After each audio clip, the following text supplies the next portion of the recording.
What's good, Relocation Football League fans? It's your boy Smitty in the booth here with Roby, aka Mix, and we are ready for the third episode of the RFL Live podcast. Another great week in the books. We finally seem to have the sliders officially set, man, for the season, and man, the games have looked good. Rob, what's your thoughts coming into this week and what we've got to get into tonight? Man, I'm just excited to discuss some of the outcomes this week. More so the actual gameplay, how the games actually played out, and how those games ended up finishing. Just a great week, man. One of the very few weeks in which I had any complaints. I don't think there was any complaints this week, in my opinion. Just want to say that. And I do want to get this out there. I know some guys have been wondering, when are you going to be getting invites to the league? Definitely tonight. I think it's only two more guys I got to send invites out to. Rohan, I got you, my guy. So if you're here watching, you're going to get an invite. And I will also, hopefully tonight after this podcast, have on the website. I'm trying to incorporate on the website something where you guys can actually, let me turn down the music or get the music off. Something where you guys can go to the website, see all the returning players, because the Discord members do have the access to that. And I want the entire community outside also to see, where they might be able to go. Maybe it influences their potential schools that they would like to go to, things like that. So if you are interested in seeing that, that should be on the website pretty soon. I'll probably make a whole separate page for that so guys could be able to, check into that and see, where they might be able to fall and look into come College Series 8. But tonight we gotta go through week 2, recap the big moments, also get a look at the current division standings and everything that's going on. And here's another here's a twist. Top 10, I was doing them the first 2 weeks, but I found power rankings actually in Neon Sports.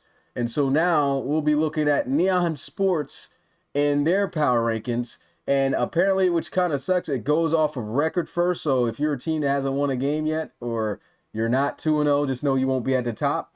But I did try to check and see, is it just off of record? And it wasn't. So it was different from that and where teams technically are. So I'm just like, all right, so we'll just follow that from here on out. So Neon Sports has its own power rankings, which I will be showing and posting after the podcast, of course, tonight.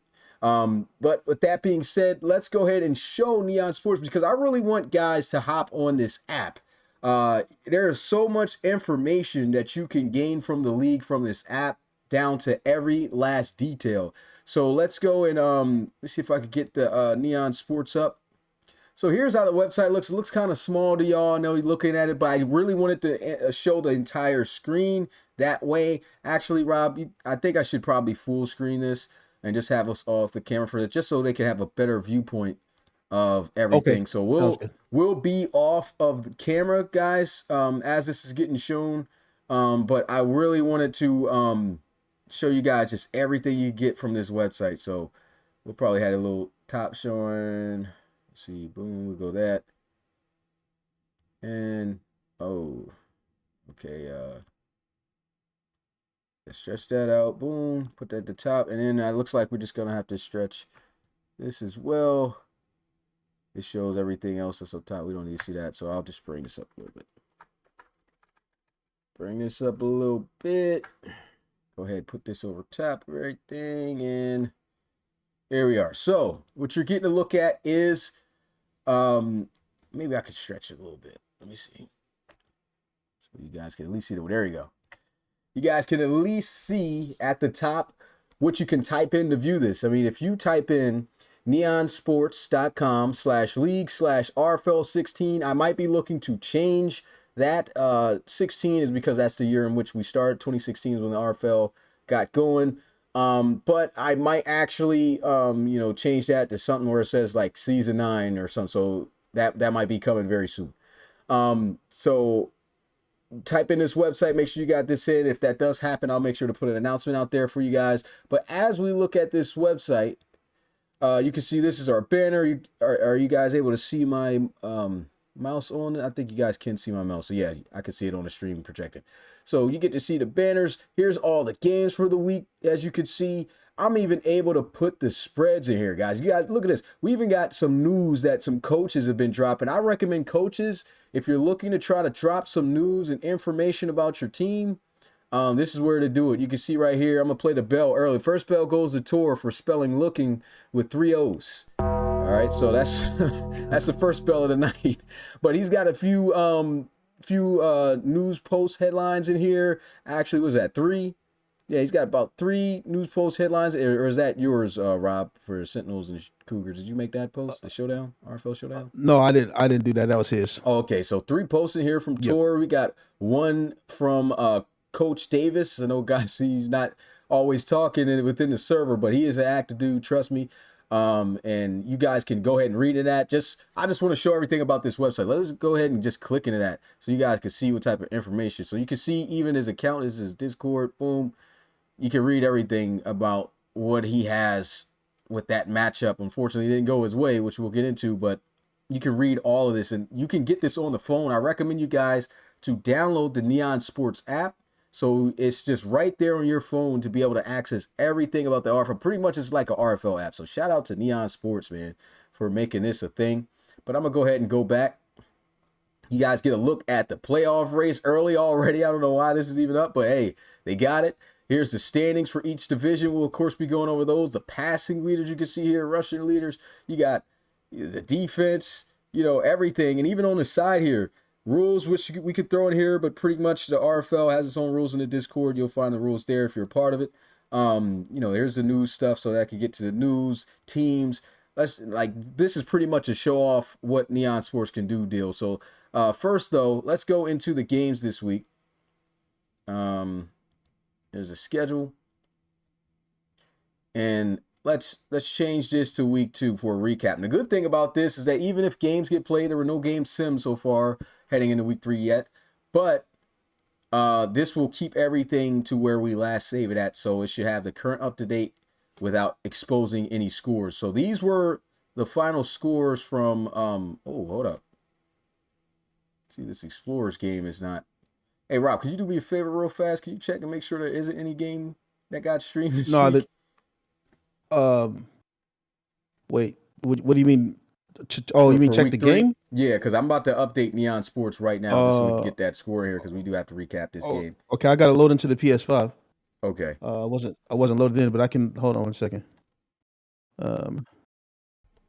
Okay, with that, we'll wait on that. But this score will be getting updated. I'll be showing it. I didn't know about the spreads that you could do in here, guys. You can see this was all set to 0, but I will be updating that to what the spreads were within Discord. And the cool thing about this, I heard that instead of betting in the Discord, you guys can hit the thumbs up or something like that and bet on the game. So I might use this for where you guys can bet and you get reloads for it. So if you got a thumbs up on the team and then you type in you did whatever with spreads within the Discord and I checked that out, then maybe that's just an easier way to track it and see everything, see what the spreads are. But here were the games from this week. We even get to put our games of the week up there. And so we saw, I'm going to just go through the scores real fast. Diablos and Tigers. We saw the Tigers upset the Diablos in Tampa Bay 19-10. A very big defensive matchup that was. And the Tigers came out on top of it. Am I surprised? I mean, kind of. We changed up the sliders to try to make more realistic gameplay. And, I mean, we got that here, right? We saw that, it wasn't too high scoring, just got more of a defensive game. And we saw the Tigers put up a crazy comeback fight against the Explorers. Was that a fluke? Was the question. And then they come in this week on an all-pro level setting, and they beat the Diablos 19-10. I guess we could quickly go through this, and then we can highlight and go through the teams, that the games that had the really big moments. So what's your thoughts on the Tigers, Rob, taking down the Diablos at home? Okay, so I'm multitasking now because I was loading into the P5 to check the scores. Oh, yeah, that's all good. So go ahead and give me the question again so that I can know what. Yeah, go ahead. All right, so the Tigers beating the Diablos 19-10 this past week. What is your thoughts on them getting that done? I warned them this last podcast, man, that the way in which they played the Explorers, even with the setting that we had before, I thought that that might be trouble for the Diablos, right? When I saw that, it kind of resonated with me that I think in my opinion, bro, this game it really just likes young and vibrant players, and I feel like that's what Chicago, not Chicago, but the Tigers have going on is the fact that they do have some youth around them. They do have a quarterback too that just seems to be in the right system for him, right? And so again, it's nothing against the Diablos. They're just having a bit of a issue now trying to get rolling here in the early part. Tampa Bay has started off strong, man. In this new city here, and it's because of not only Kai Cash, but it's also because of the surrounding players that he has in his system. It's a very clean system, I'd have to say. That's not very dangerous. It's not flashy. It's just straightforward, good football fundamentals that these guys are playing. And I just I like what I'm seeing out of Tampa Bay, man. I was little concerned for the Diablos last week when I mentioned this here. And I think that they're even more concerned now with only putting up 10 points here against the Tampa Bay Tigers, man. So we'll have to see if Coach Forbes is able to get this thing together. But yeah, it was a rough week for them here, and the day went to the Tigers. All right, so both teams part of the NRC Can you South. hear That me? is a huge win. Okay. Yeah, I can. Yep. So is Okay. a huge matchup, of course, and a huge win for the Tigers getting that done. I mean, the Explorers, of course, a tough loss. It's a tough team. They aren't expected to win that game, but again, they're not in the same division no more. So that loss doesn't affect them as much if a loss would have been here against the Diablos and to edge that out. They start out in the division 1-0, and even in the conference. I mean, not in the conference, but in the division 1-0. So I mean, this is huge for them. They knotted up at one apiece. Um, you about to say Um. something? Yeah. There was no game played for week 3. All right. So what I'll Just do is okay. just real quick, guys. Bear with me. I'm gonna go ahead and update this so that way we can have the scores from the Explorers and Steamers game from yesterday. But I should be able to do that fairly quick here. Something that also stood out was the performance as well from which I didn't get a chance to mention, but Craig Chapman, man, the veteran man, he's been playing some very good football for the Tigers. That's definitely was I guess you can say a bright spot there. Obviously, Jocko, you can always mention Jocko to play from him and stuff, man. But yeah, these guys are looking pretty good. I have to say, he played very well against the Diablos. Yeah, I mean, and that's a player that's just we still got some old vets from season one hanging around, and he's one of them. So, I mean, Yep, that yep. is that's big time to still get that type of performance out of him. Before uh, Stein and his departure. I mean, Mhm. this guy he went after because of his ability to be able to still make plays. Was he the fast guy? No, but he had some really good ratings on him that made him still a factor, and we're seeing that. Of course, I'm trying to update this last thing here, and I While think you're doing that, I'll we go ahead and are good. also highlight Blunt. So he's in the chat there. He had 5 tackles in that game. Jocko had an INT in that game as well. Let me look at this. Anything else I can see here that stands out really? I mean, they're just playing some good football, man. Let me look at the offensive, the receiving here for these guys. Yeah, man, Zane Nasir, man, that's a Georgia boy, right? Yeah. Mm-hmm. 7 receptions. He had 59 yards out of that, averaging 8.24. Carlos Luzon had 5 for 52 yards in that one. They got some work out of Bryce Madden, halfback as well. Hunter Jones, I think Joey Lott got some work as well. So, yeah, they're playing well, man. They're not playing bad football at all. I mean, they've got to be absolutely lit with the way things have gone for them the first couple of weeks here, man. Yeah, I don't know what's going on. I think I did remember updating this, and for whatever reason, the score is not updating right now within this game. Okay. Maybe I need to let's see if I can hit this again and just do week 2. Let's do week 1, hop over. What is that? Week 1, back to week 2.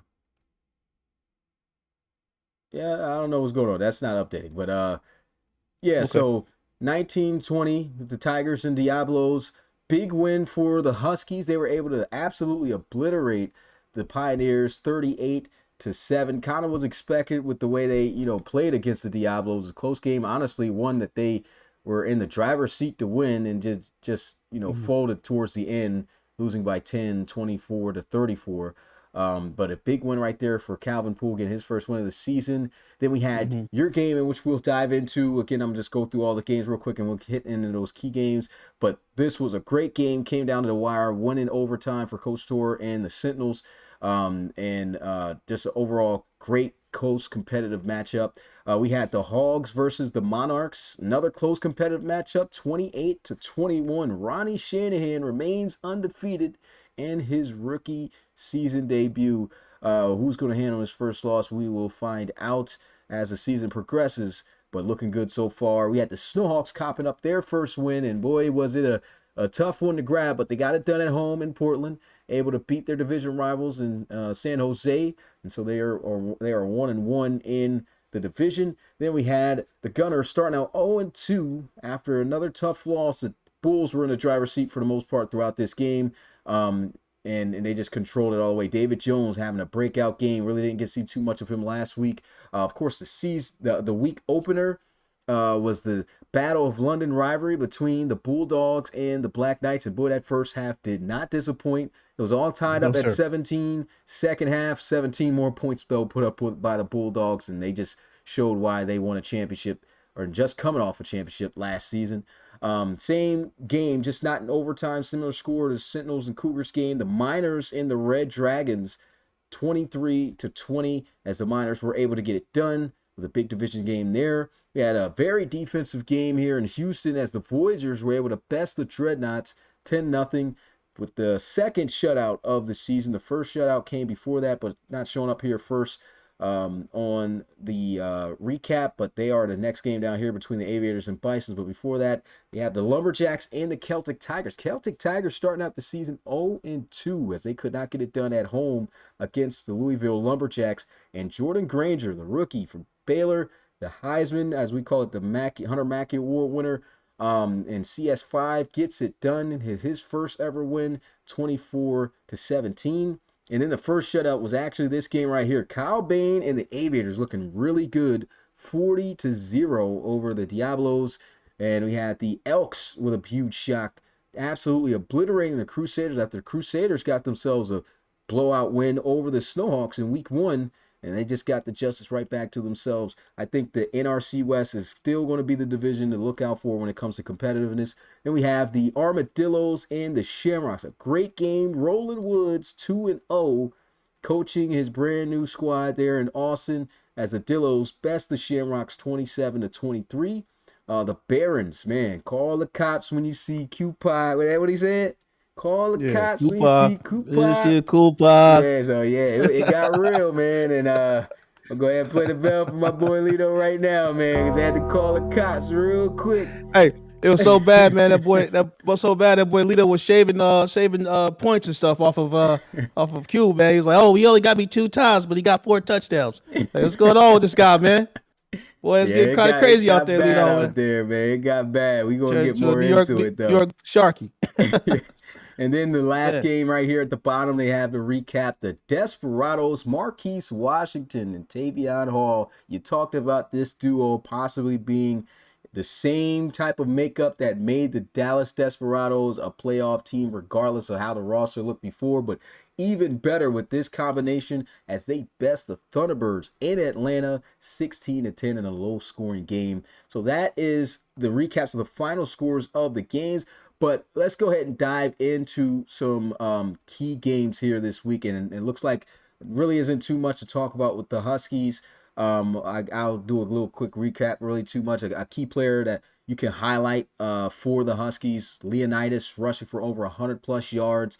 and 3 touchdowns in that game. I don't know what it is, but Leonidas always seems to have the Pioneers' number on the ground. Absolutely tore them up in the past game. Still was able to take off a Calvin Poole. But here's your game. Talk about your matchup here. This is a tough start for you guys. You're 0-2 on the season. And you know, the tensions ran high in this game. And a lot of people say, hey, they're going to be looking forward to Orlando Sentinels and Chicago Cougars games moving forward with the type of energy they got between not only the coaches, but the players and everything else in between. What was your thoughts on this matchup? You know, you always want to, I mean, we always want to win, first of all, you know, and we're always going to, you know, try our best to put together the same game plan, you know, the best game plan that we can. This week, there's a lot of different factors to it. I think I'll probably do my little article and explain some things. But with that said, you know, these games, man, I always think like, yo, I want to beat the brakes off of Tor, man. That's how I always feel, man. And I know he feels the same way, bro. That's just how it is, right? So, but then you know, you get into the game, you know, and it's like, yo, the game coming all the way down, man, to a screen. You know what I mean? It's nuts, man. No T. And so, you know, I was really happy that the guys, you know, they got in the Discord hype. I love that when the Discord gets hype and guys are ready for the game. Man, we had 60 at that game on the premiere, man. Yeah, so on a Thursday, man. Premiere game, I think. Yeah, we've had so far, So I know hats off to the Sentinels, man. They got some guys in that locker room too who are real chatty. And I can't even be mad. We got some chatty guys too, man. You know what I'm saying? So it got kind of real, man, before and after the game. But you know, it is what it is. It's a great game. You know, to express my feelings right now, you guys know we're in like a QB drought right now. We got some things going on. And we got some new stuff coming. I actually signed an OC the end of week 1, but he didn't implement his game plan until he hasn't implemented it yet until week 3. So last week was my game plan going forward, which I thought was the best fit for the team at that point. But you know, we lost, and we're just looking to try some new things here. We've got the graces from the commission here to maybe try some new things. So you may see a whole new look in week 3. Actually, you are going to see a whole new look in week 3 for the Cougars, man, as we try to figure this thing out here, man. But one thing about it, all I'm gonna say, we ain't get blown out. We not the Thunderbirds. We ain't lose. We didn't lose to Roland, who's 2-0.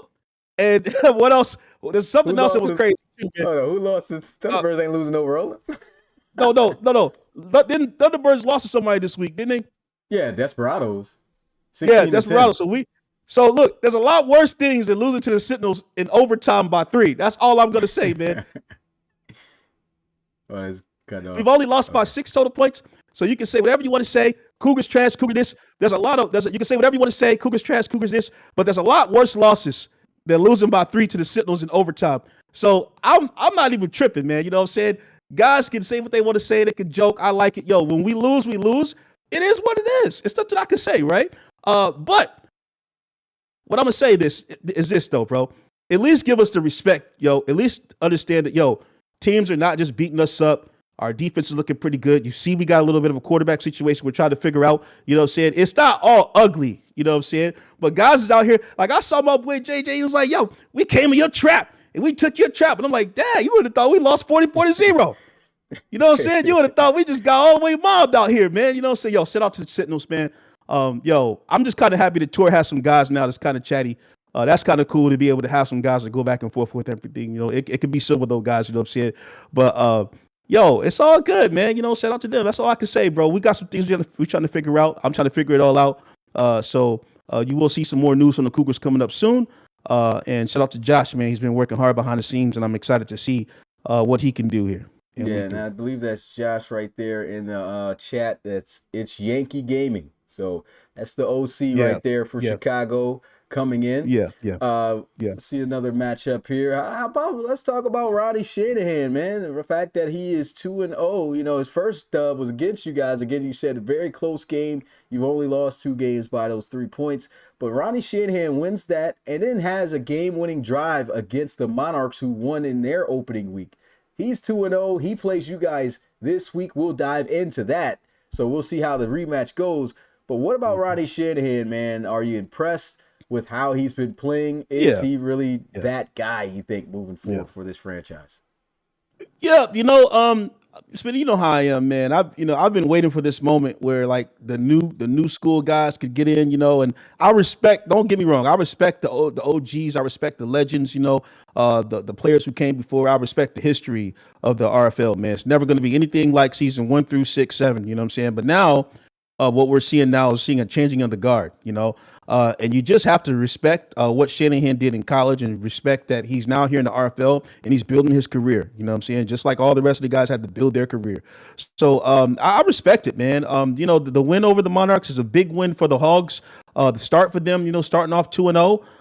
That's good. That's very good for them, man. You've talked about how they have one of the best defenses, so it makes sense to me in a sense. The 21 points by the Monarchs against them, man, I don't know how they did that because I struggled to get points up against these guys, man. Maybe that's going to change in week 3 though. But for them to put up 28 points, man. With the rookie quarterback, and we have to give him that love. We gave Savoy his flowers. We gave DJ his flowers. We got to give Ronnie Shannon his flowers, man. You know what I'm saying? Definitely. Great job by the Hogs. Great job by AW as well. The defense. I don't know why the 20 points happened. But it is what it is. Could that have been maybe a bigger score margin? Probably so. But hey, they got it done, and just big salute to the Hogs, man. Yeah, big dub right there. Okay, we could talk a little bit about this point in this matchup. The Snowhawks, man, that rough loss against the Crusaders. I know we went through a slider change, and what I'll be doing is I put a message out there to 4 players that are on the CPU teams. You guys know I'm extremely busy. I already put the message out there. You guys already know what it is I'm dealing with outside the RFL. So I'm trying to get more involved with the players on those teams to kind of keep you guys in the loop of what's going on. Now that is going to be more of I'm looking to try to, if not tonight, tomorrow, make a VC channel in every one of the CPU team locker rooms, so that way I can hop in there and let guys know what's going on, kind of since what we're running. And I'm gonna keep it 100 with you, man. There's a lot of guys who want to complain about playing time. They want to start and all this, but if you're not that guy, you will not play. I'm letting you know that right now.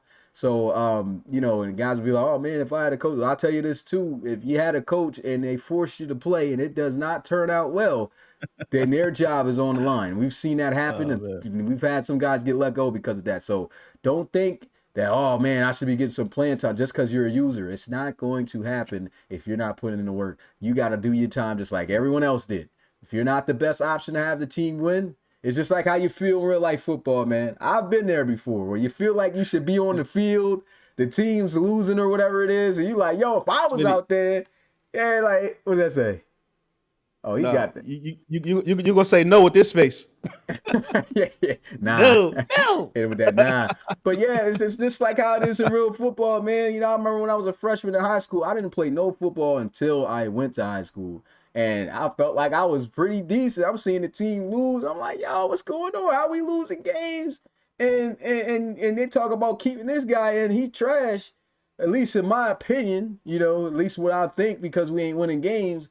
It's easy to look at it like that when you're a player not getting that burn. But you got to look at it from a realistic perspective. Even if you got in, you might not make that difference. And no team, and I'm not willing to make that risk to try to get you playing time just so you can play. You just got to do your time, got to grind. If you're not willing to grind, I will find somebody else to do it. Same deal with every other coach in here. So if you're about being part of the RFL, understand that the RFL was built so that you can understand what it's like to be at that level. A lot of people go through this in real life. You could be good. You could be decent. But you're just not that guy yet. We don't feel like you're that guy yet. And obviously we got more of an indicator because of ratings to tell, like, I'm not about to throw this guy in because he's not going to give us the best chance based on the situations or whatever I'm running. So you guys got to understand that. So anybody asking for playing time and you ain't that guy yet, if you were that guy, trust me, I'd have put you on the field. All right, like that's all I'm gonna say. But I will start working with some formation subs. I will try to see if there's ways to get some of you guys in on maybe a few plays that might not hurt the team. So there's something that never happened for CPU teams before. That's why I'm trying to get more involved and let you guys know what's going on. But with that being said, Snowhawks, I said, ugly ugly first week, and then they come back and win an ugly game here against the Condors. Expected this game to be a lot more high scoring, but it wasn't. But the guys I expected to win, which were the Snowhawks, did end up getting it done. It didn't start out too good in their favor, man. It was 10-0 Condors, and they were able to battle back and get it done.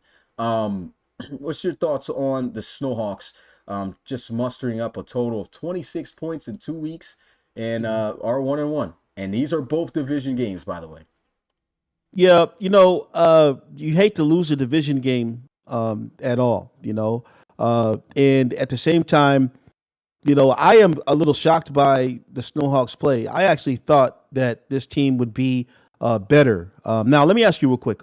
Was this team on the sliders, or was this the old slider set? This was the old slider set. Yeah. And now that that's kind of out there, I will say this. Yeah, I'm optimistic. I'm glad you said this because I want to put this message out there. I didn't do it to the coach because I didn't want to start anything, but honestly, it was good that I did this because there was only one team that did play under the old sliders. But after seeing you guys' games on how to turn, I could not let the rest of the week play out in that because it was really bad.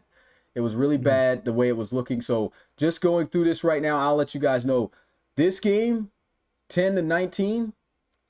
The Diablos lost right there with the Tigers. That was on the old settings right there.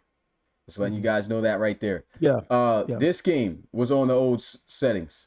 And even though the Huskies should have won 38-7, big blowout there. But who knows? Maybe Pioneers could have put up more points based off of how things were going. Another game that was under the settings is this one. See, this was a good game. Wasn't bad.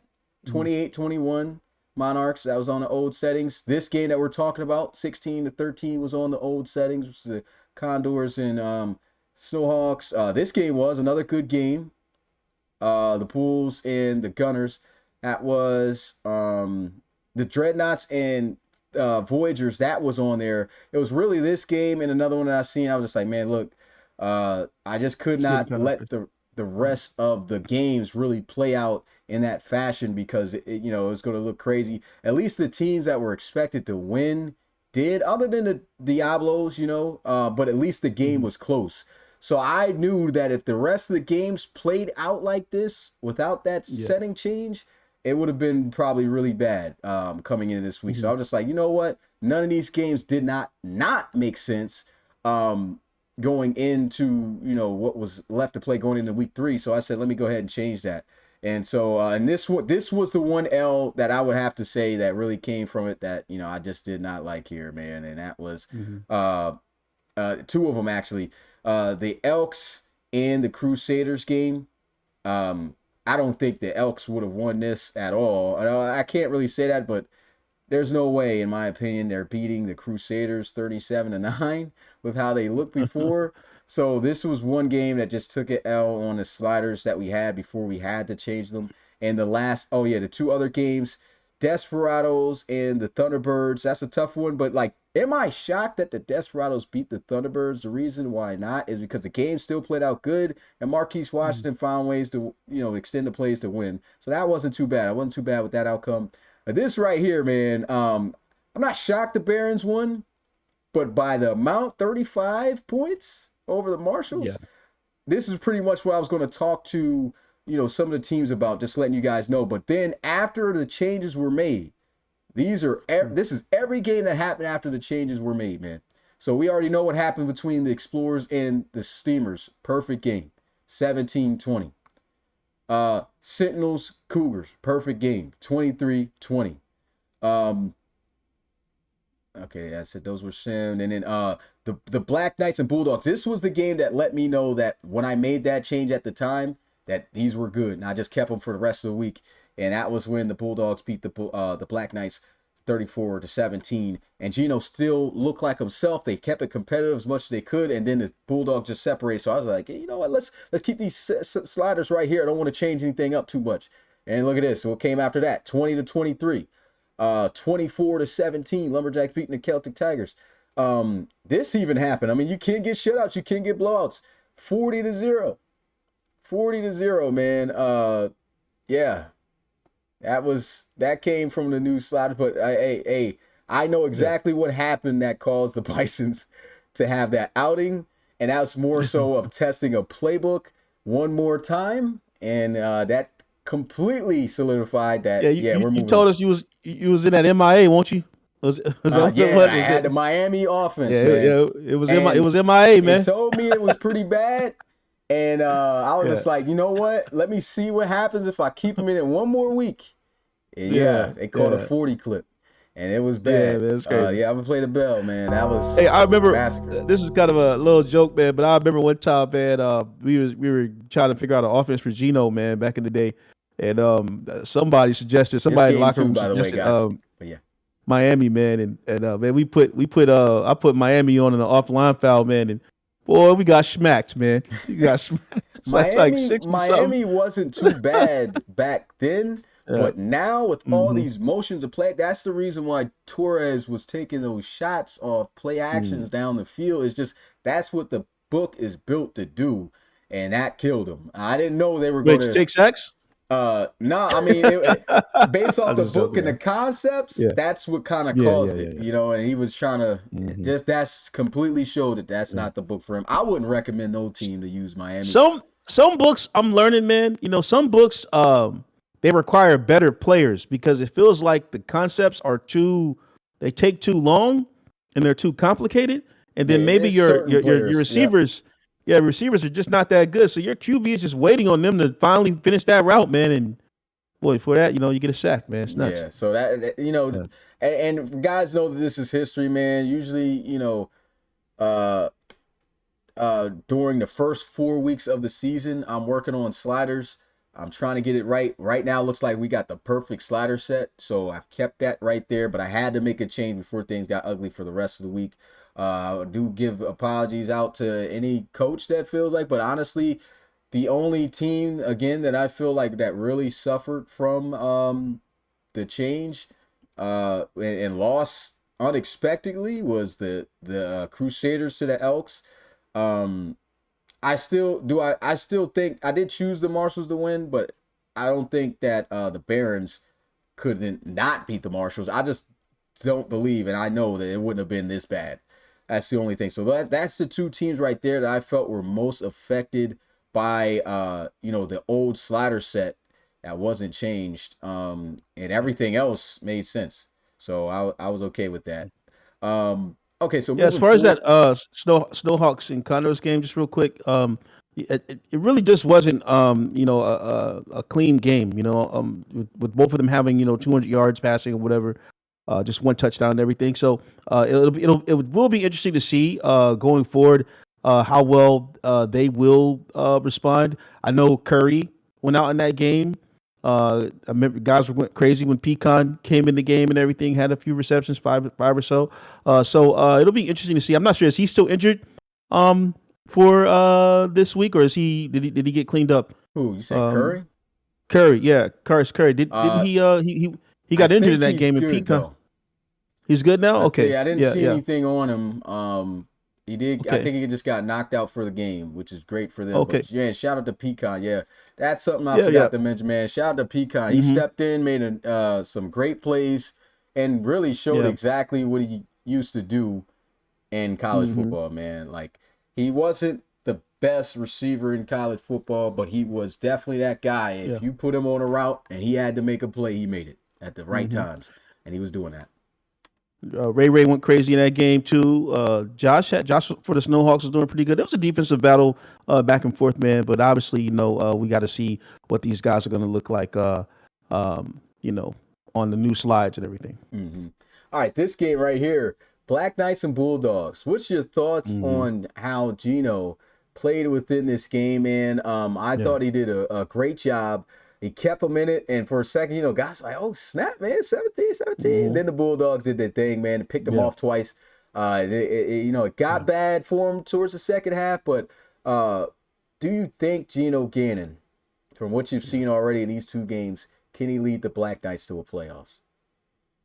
Look, man, I'm gonna be a little biased here, guys. I had Gino for a while. I'm gonna tell you, man. One of the biggest issues I had with Gino was finishing games, and we had to actually put the ability on him. There was an ability that was like fourth quarter. They used to have it fourth quarter comeback or whatever it was that kept him, because there were times, and the historians can go back and look, there were times when the Cougars would get up by 24 points on teams, and we'd lose that game by the fourth quarter, man. And it was because he just like would stop balling in the second half. And so I was reminiscent of that when I was doing this game, man. I was reminiscent of that, seeing like how, they were like balling with them at first, and then they just fell off the face of the planet, man. And I'm not going to put it all on Geno Gannon. I mean, the Bulldogs are an amazing team, man. You know what I'm saying? But that's in football, it's the QB, man. You got to put up points, So at the same time, I get it. The Bulldogs are the reload champions. No one really expected them to be balling in the first half with the London Black Knights, but that also shows you how good Geno Gannon is, But I don't know, Smitty. I'd have to challenge Geno Gannon if I had to say. I don't know if he can finish strong, bro. Through the next 15 weeks, man. Like he hasn't shown us he can do that since year one. That he can, play all the games strong. You know what I'm saying? And take the team to it's hard to go that off height. Of what happened the year before, of course. I always say this for his sophomore year. A lot of guys said that he didn't have 2 good years with you guys. I think he only didn't have last year good with you guys because the first year he came in on fire as a rookie. We know that he just did everything, right? I feel like he's in that mode now because now the game is back favoring those style of quarterbacks and they're actually letting them scramble even though they don't have the scrambler archetype, which is great for a lot of teams and a lot of quarterbacks. I'm glad they brought that back and fixed it. But the second year he had with you guys, he did it in a different way and still took y'all to the playoffs. Like he did more passing. He hurt teams more passing that season than he did running. And so I think guys looked at it like it was a sophomore slump year for him. And of course, you're going to have a sophomore slump year in comparison to what you did your first year when you took home 4 awards, But the thing is with him, he's, I think it's just last season. Last season was a tough year for him, but he's always shown he had that ability to really close, to be strong in it. But again, like you said, it's not always on him. It does fall on the rest of the team. I do think that a lot of losses for him did happen in his fault though last season. So I would say last season was just a bad year for him. So yeah, that was definitely his fault. The other years prior, I wouldn't say. And he kind of just reminds me of that year one Geno right now. Yeah. I want to pull out something that Harvey said, which is related but not related. He says, usually from my experience of watching the RFL, teams start to really show up or get exposed after the final sliders are set, right? Yeah. And that's I know Harvey is an OG. Let me get hashtag Harvey, man. Yeah. Because I was going to actually say that, bro. If you look at the history of the RFL, if you see that after a major slider change that a team put up the same amount of points, right, then that usually means that team is that's how it's going to play, right? If you see a team like a major change in a team, right, whether it's less points or it's more points, then you can figure, okay, the sliders have affected this team here, and if they're putting up more points, then this has probably fixed this team. If they're putting up less points, then this has probably regulated things out, or this is where that team is probably going to be. So Harvey, shout out to you, man. That's a major observation there, bro. And I just want to say hats off to you on that one, man. Yeah, I definitely agree with that, man. Big time. And that's really just how it is, because once the sliders get more realistic, you start to see, because that's what we're looking for, right? We actually had way less test opportunities this year because we just started straight up in the regular season. There was no preseason to test nothing, guys. We had to get this season rolling on time because now we got a full college season on a college football game. So we don't have time to wait for the season to get going. So that had to happen.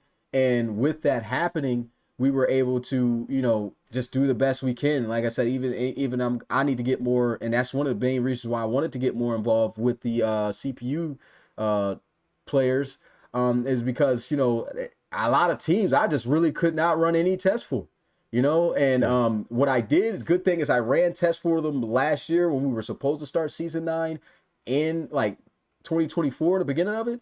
But the issue is, of course, those playbooks are way different than these playbooks now.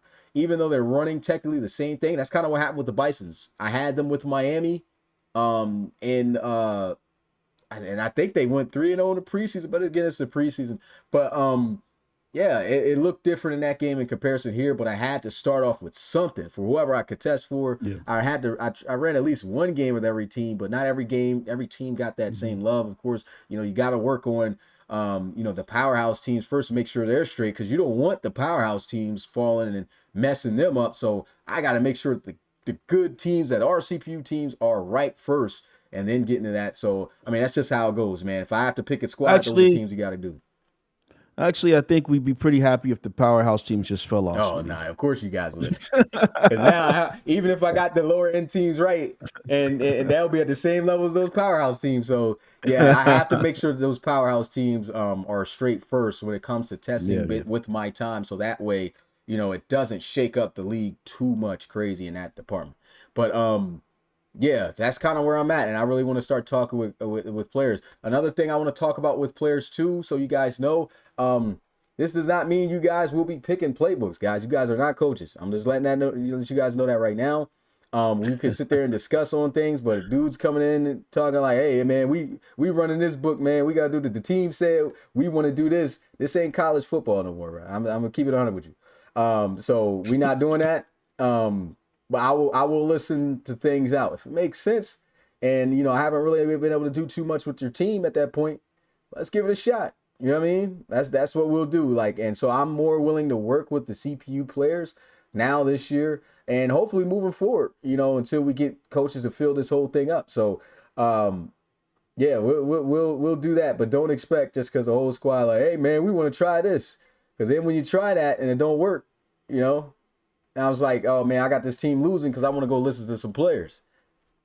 We can't do that, So this just me keeping it 100 with y'all, before we get in these meetings. So just know what to expect when that does happen. But yeah, and the last thing about this game, the Bulldogs 2-0. In the last sliders, they were still able to best the Miners, a good team, and then they come out here, made it close, Boy, Vic separated. Yo, man. Vic. Well, no, Matt Wheaton. It's Tiller. Matt Wheaton went crazy. Matt Wheaton went crazy. But you talking about Shaquille Tiller. Air Tiller. Ooh. It was snapping. Him and Lockhart, man. That team is nice. Oh, man. That defense is so raw, bro. Yeah. Like, that defense went crazy. Like, it was like taking a piece of paper and just balling it up, bro. You know what I'm saying? Yeah. That's what happened at the end. They said, yo, forget your game plan. Forget Gino. Forget Mari. Forget all of them. It's over. No more scoring. Yeah, that game. And that's just I love the way the game went. And again, that was the game that solidified that I had the right sliders, at least for now. I don't know if EA would do an update or something. Hopefully, they don't change too much. But typically, sliders are pretty good. OG Holman came in the game too. Oh, yeah. Remember? Holman has always shout out to OG. been nice, but I'm gonna play the bell for you, Holman. I'm gonna play the bell for you. You wanna know why I'm gonna play the bell for you? Because you put on an application, you was 25 years old. You could have been a young boy balling in this league, the next guy up after Langford Cloud, but you put on your app when we were doing ages 25 years old and cost your guy a heck of a career that he could have had. Man. RIP to OG Holman, but hey, man, every time the guy touches the ball, he makes a play though. That's crazy, and his overall ain't even high. So it's just like, man, he really just messes.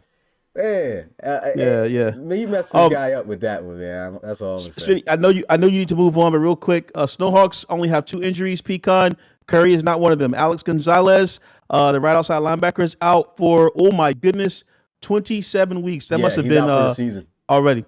Okay, and then you have Kevin Frey, the defensive tackle. He is out for 3 weeks. So Curry is still there. And Pecan, I guess you're going back down the depth chart, man. It's all good, man. I'll try to see if I can work with guys today and see if we can try to put you in some small packages. Pecan looks sweet, man. Of course, you ain't going to take Pecan look alright. Yeah, you ain't going to take no, Cars Curry, DMJ and Cars Curry spot. Or LeCavalier, we still need him out there for the speed stuff. But we could throw you in some things, man. We're definitely going to see about trying to get you in on a few plays, man. Hopefully they call, so. We'll work with you. All right, so next game, Miners and Red Dragons, man. This was a really good game. Came down to the wire, field goal. Miners bouncing back, almost beat the Bulldogs in the opening game of the season. And the Red Dragons, of course, after that went over the Bisons 23-6. Put up a good fight here and did not get it done. The Miners, man, again, old sliders on the first game, new updated sliders, which made things play more realistic here. And they win by 3 instead of losing by 3. Miners looking like a playoff team again this year. What you think? Yeah, Miles McCain, man, 250 yards passing. He's facing the Red Dragons, right? I'm not going to say the Red Dragons are the Red Dragons of yesterday, but they still got some pieces there. They still have a really great coach who is continuing to keep this team just kind of in the conversation, so they weren't able to shake these guys here. But I'm still liking what I'm seeing out of the Miners, man. I know it was a tough loss last week. This is just a tougher game, even against going into San Diego, man. You know what I'm saying? Tough place to play. So just the fact that they come out and they edge out the win against the Red Dragons shows me that they are onto something, man. They're cooking. Like we keep saying this, man, the whole, it's gotta be known, man. 1-1 is not bad right now. Yeah, not at all right now. It's only 2 as games far as, out of 17. Yeah. That's the way you got to look at it. Yeah, now. 17. This would be bad if it was, 2 fouls and we only had actually 12 RFL games. But, 1-1, even 0-2 at this point, with 15 more actual games left. This is the big season defining season for the league. League defining season for the league, I'll say. Because of that, the first actual season where we're seeing every game be played.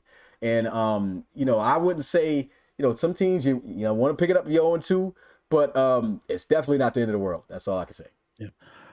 Miles is, showing also that he's able to spread the football around, which is, very tough to do here in the RFL. There are so many great DBs. So the fact that he can have, his halfback in there, I think his halfback led receptions this previous week, but he had a couple of other receivers there. I think Buck, he was out there, and there's another one I can't remember offhand, but they were really spreading the football out quite a lot. And also what I want to also give, show love to is also the defense as well, man. Jedediah out there, man, boy, 15 tackles, boy, oh boy, yes. Oliveros out there on the outside, man, making tackles, making plays. Got Burley. They got a lot of guys who are making plays and keeping this team, in games, man. And so that's all you really want is you want to be able to, you want to win, but you also don't want to get embarrassed, if you lose, So you want to be able to keep the game close, have it go down to the wire as much as you can. Try to get these offenses to score. I think everybody's offense, for the most part, there's a few teams who are, maybe putting up more points than others, but most teams right now are really just trying to break 21, 28 points, man. So, I just, hats off to, the Miners and what they're doing right there. And to get that win by 3, hey, it's a win.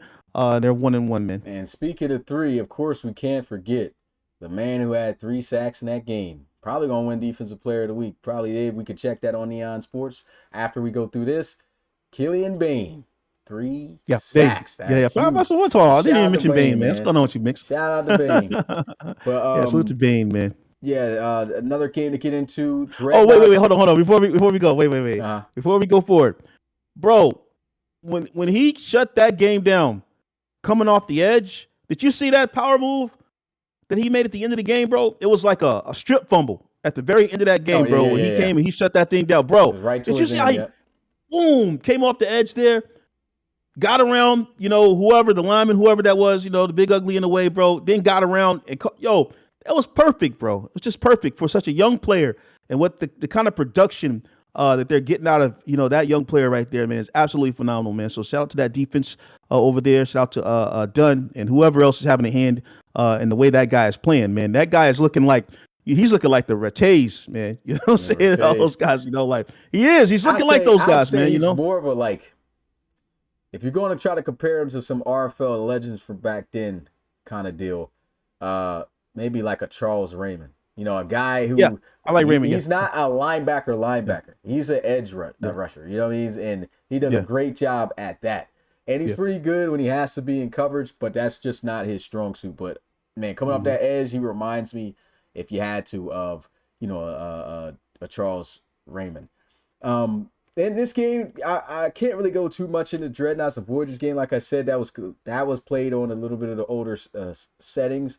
But in my opinion, the team that I thought was going to win did win. Was it how we would have probably liked it to go? No. In the game, I guess basically it sucks that they had a shutout. Would that have happened? Probably not.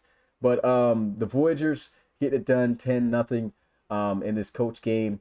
It was just terrible rain, I believe. I think it was rain in that game. So, usually you get a rain game and it's pretty ugly. So, anything you got to say about Baker getting the win here over the Dreadnoughts? I really can't fault them either for the shutout. I think they would have probably been able to put up some points had this sliders had been changed at that point.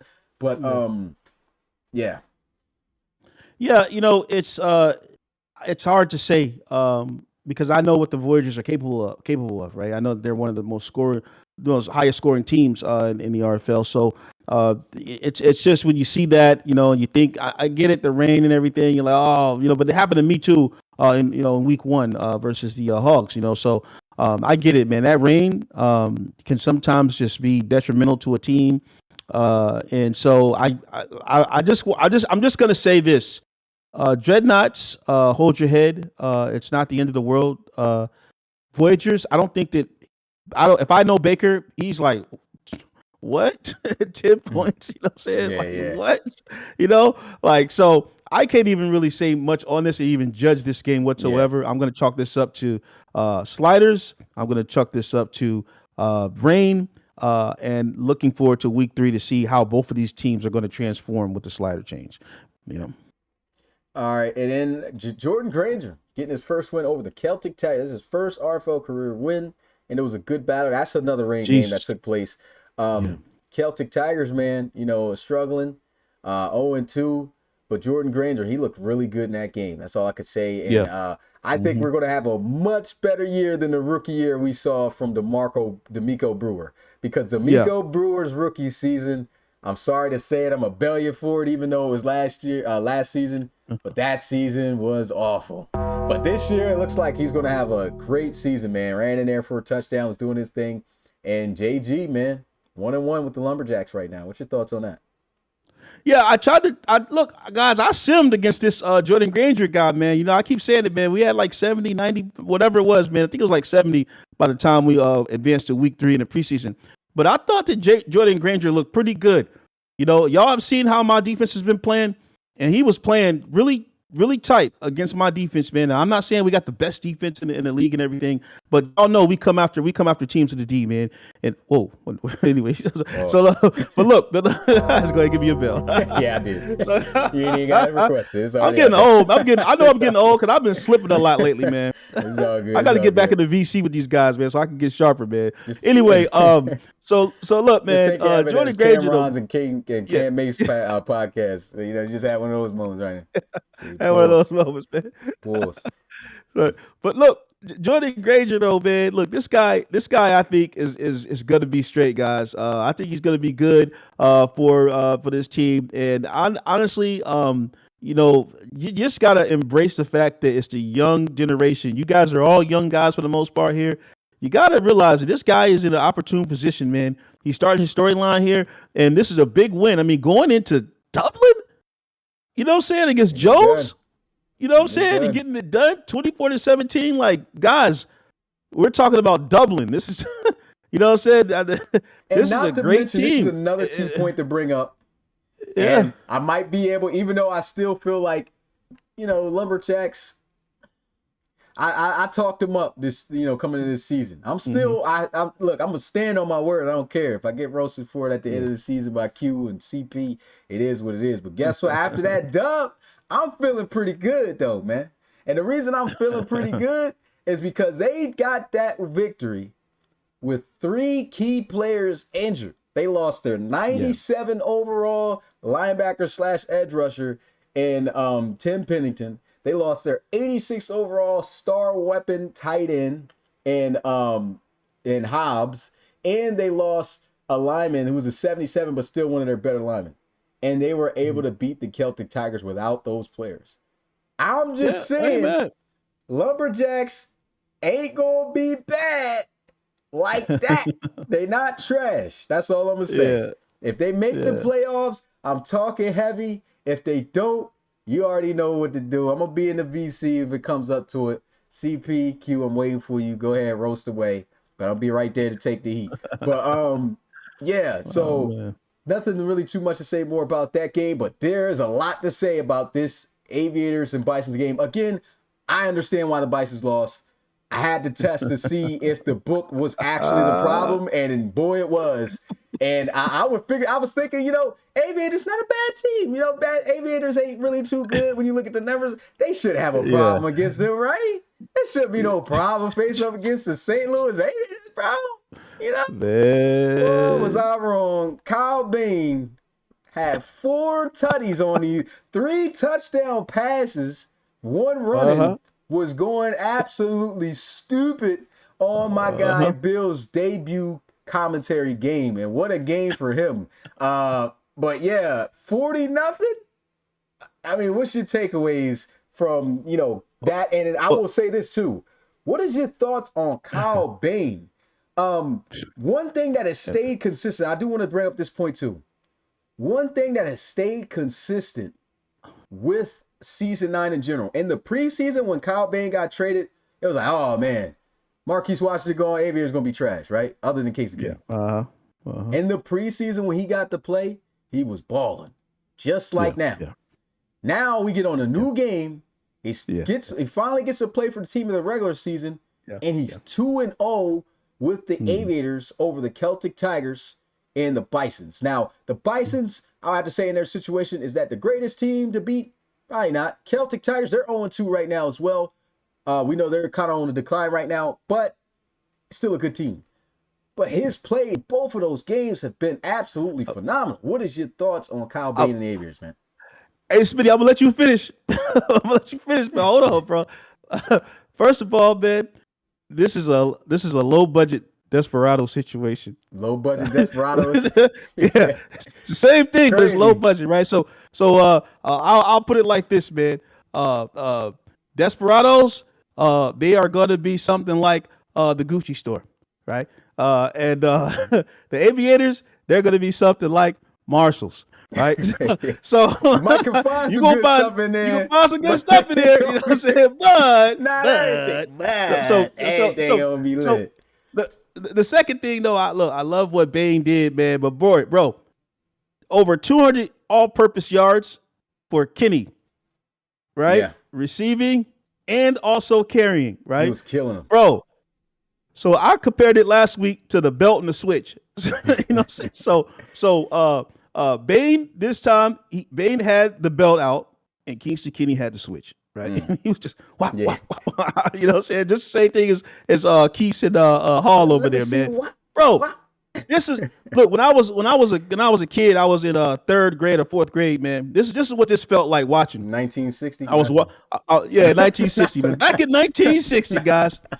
I was walking up the highway, man. I was walking along the road home, had my book bag, and it was 105 degrees outside, guys. And I started walking and everything, man. And me and my boys started play fighting, man. And look, I thought I'd do some jujitsu. So I tried to go up and he was sparring, and I tried to do some jujitsu, man. You know what I'm saying? I did a little roundhouse kick, swing around, bro, and I missed. And bro, I fell down. You know what I landed in? An ant pal. And boy, them ants was on my back. They was biting me. Red ants, man. Bite me. Bite. Bro, I was rolling over, spinning around. Bro, this how that loss felt for Torres and them boys, man. It was like all these ants on a big buffalo. And they were just breaking them down. He ain't got no arms to swipe them off. He just got to run off the wind, swipe them off. Yeah, that's what happened. But they sticking that fur. Yeah. Made some bison steaks. Bison burger's done, bro. It won't nothing but crumbs left, bro. Eating that tids. Eating that tids. Fur and bones. Eating that tids with the bison steak. Y'all go ahead and look up tids, man. They know bison steaks. Man. That's what it was that night. Yeah. That's all I got to say about that one, man. That was smoking. Yeah, that was bad. Well done. Like, Yeah, and that's yeah. a double entendre. That's, Right. yeah, I mean, there's nothing really too much I can say Oh other my than the goodness, fact man. that Kyle Bain, he might be scary, guys. If you got the Aviators on your Yeah, yeah. schedule and there's no injury to him or Kingston Kitty, look out, man. The defense, though, again, I don't think they're that talented, but based off the Bison situation, to give them 40-0, I don't think this is a true telling of how good the Aviators defense is. I would say that. So in that department, that's where I feel like they might level out and not be as good. But yeah, Elks and Crusaders game, really not going to go too much in that. Even though it's a great win. Shout out to the users or whoever's on there. But again, these were on the old sliders. And I just don't feel like this is telling for either side, to be honest. So I'm not even going to go through that. One game that was on there, rolling 2-0. Beats the Shamrocks. Shamrocks had it, man. I got to give a bell to Tom Wilson. Tom Wilson. You know what this game reminded me of with the NFL playoffs right now? What's that, Lamar man? Jackson and the Ravens, bro. The turnovers. Because, bro, when Lamar Jackson fumbled that ball trying to scramble or whatever it is in the backfield, he lost that ball trying to switch hands. Yeah. That's kind of what Tom Wilson did when he took that sack and fumbled. Dillo picked it up, took it to the crib, touchdown, and that's what gave him the 27-23 lead. But that wasn't it, ladies and gentlemen. Wait, there's more. This is what happened. This is what happened, man. Bro gets all the way down to the goal line. Wide open. Yeah. Fourth and goal play for the lead. Yeah, that was nuts. And he throws it nuts, at the socks the sideline of a wide open player, man. That's crazy, man. I got to play the bell for you again, Tom. You had the game. Could have had the Shammies at 2-0. Instead, 1-1. It ain't bad, but now Roland gets to, have his head bigger for another week, Now, I'm going to say this, though. Roland, good job, man. You know what I mean? You got that win. Yeah, although, you know what I mean? Stevens, it was in there. I think, you know what I mean? So look, I ain't going to discredit him. I ain't going to do that. But I just don't want to have it where, oh, snapped. Armadillos, roll it. I just don't want them to be on that high of a pedestal yet. And then if it comes crashing down like it did before for the Armadillos with Chumlee, then now everybody looking at Rolling crazy, whereas it's like, oh, I thought you said y'all was going to do this. You know what I mean? So I'm trying to save you, bro, because now that things are looking a little bit more realistic and even getting this close of a game with the Shamrocks. I think now you play those tougher teams, it's going to be a challenge. That's all I'm going to say. So, hey, good win regardless. 2-0. If you win your third game, I think that's going to be big for him. Because I think in the game, if you win 3 straight, you get a boost to your team. And he had a great boost moving into that game because Chumlee went from an 84 overall quarterback to a 90 in that game off an in-game boost, like off of a temporary boost from the game. So that's crazy. Really helped him out. And you can tell from the way he played. Yeah. So that was huge. I only thing I can say is, well, I'm going to look at this from like a macro point of view, not micro. Very good win. But what I'm excited about is that like Roland in a sense, like I'm not going to compare him to me, but like as far as like personality wise, like what we do for teams, like Roland is bringing a lot of positive energy to a Armadillo team, man, has been just trampled on, bro. You know what I'm saying? Yeah. And I kind of feel the same kind of way with when I took over the Cougs, right? He's trying, bro. He's out there. He's in the chat. Guys are happy. They're, he's 2-0. And I'm excited for him, man. It's very funny, the Barons conversations with him, in the chat. I'm reading all that, man. Yeah. Q's like, come on, man. The memes are ridiculous. But, we got to give him the hats off, man. Yeah. This team did play. They played very well, and so I just got to give the flowers to him in that situation. Yeah. I do want to see him under the new sliders and see what happens, but is Chum going to remain a 90? He was in that game. So these are the sliders. Yeah, that was with the actual new updated sliders. So he beat if that's the new sliders, bro, I'm a believer, bro. I believe that. I knew he's going to play. Well, I'm gonna say this look. It's the Shamrock, bro. It's I know, but look, and honestly, the Shamrocks had it in the bag, bro. Just fumbled the bag. But the first week was who? First week was the Steamers in that crazy overtime game. Steamers, and the game that's the same. Okay, so look, so as Harvey was saying, right? So they had 47-44 and went to OT, a shootout, right, with the Steamers. Okay, now the points have been halved. You're trying to get 28 points, 28 points. He's done that. You see, so I think that because I'm be the bad guy. Yeah, it's cool. Because the team is still the team is still scoring, right? And it hasn't fully tanked. I think that this might be the real deal for the Armadillos, bro. You know what I'm saying? It might be the real deal. Man. It's time for me to throw that bad guy cape on. Let's get the bad guy. Let's get the bad guy. You know what I mean? Rock, we're rolling. You know what I mean? Rock, we're rolling. Okay. Again, I want to see him succeed. Prove me wrong. Please do that. Just do that. I want to see him succeed, right? Do I think he's going to take these guys to the playoffs this year?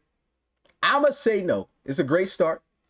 But in the first game, I don't feel in more realistic settings, because we were testing, they don't beat the Steamers. That's my opinion. They don't beat the Steamers in that game. The Steamers were still killing it offensively. The problem was top-tier defenses were not playing defense in that week. So I was like, I know Armadillo's offense could be explosive, but not that explosive. And you saw immediately with them in the right settings that who became a factor in the game where they weren't a factor against a lesser team. The Steamers did.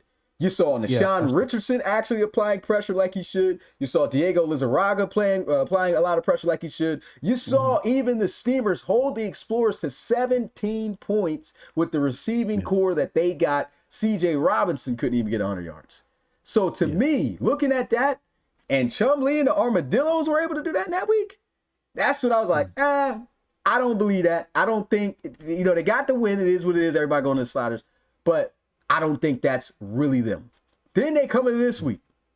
It's the Shamrocks. That's what gets me, is the fact, even if they won this game like they did, even more convincingly, would I be more like, okay, these guys are the real deal? No, because it's the Shamrocks. The Shamrocks, they're not that good, man. You know what I mean? They got and even their win to me was fraudulent against the Voyagers in first week. And I say that because, again, the Voyagers, their defense wasn't a factor. That's another example game as to why offense could be more, a team could appear better than what they really were after that opening week, right?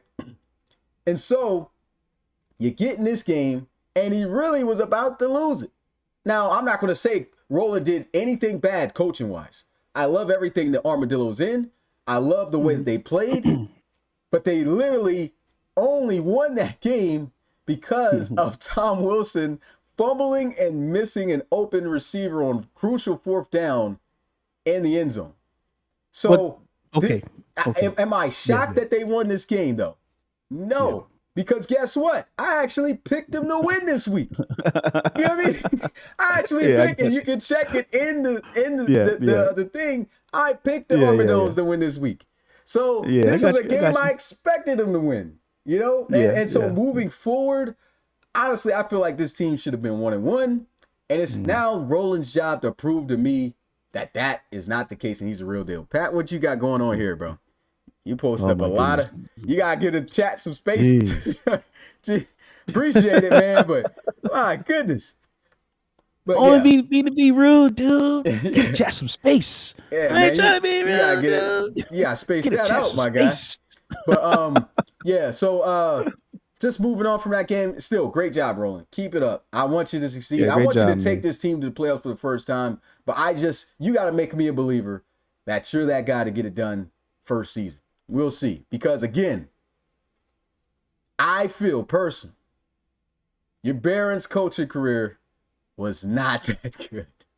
And when we went and did the actual math, I know, I'm just, this is me putting the pressure on him. Roland, I want you to go ahead and prove me wrong because I'm throwing mad heat at you right now.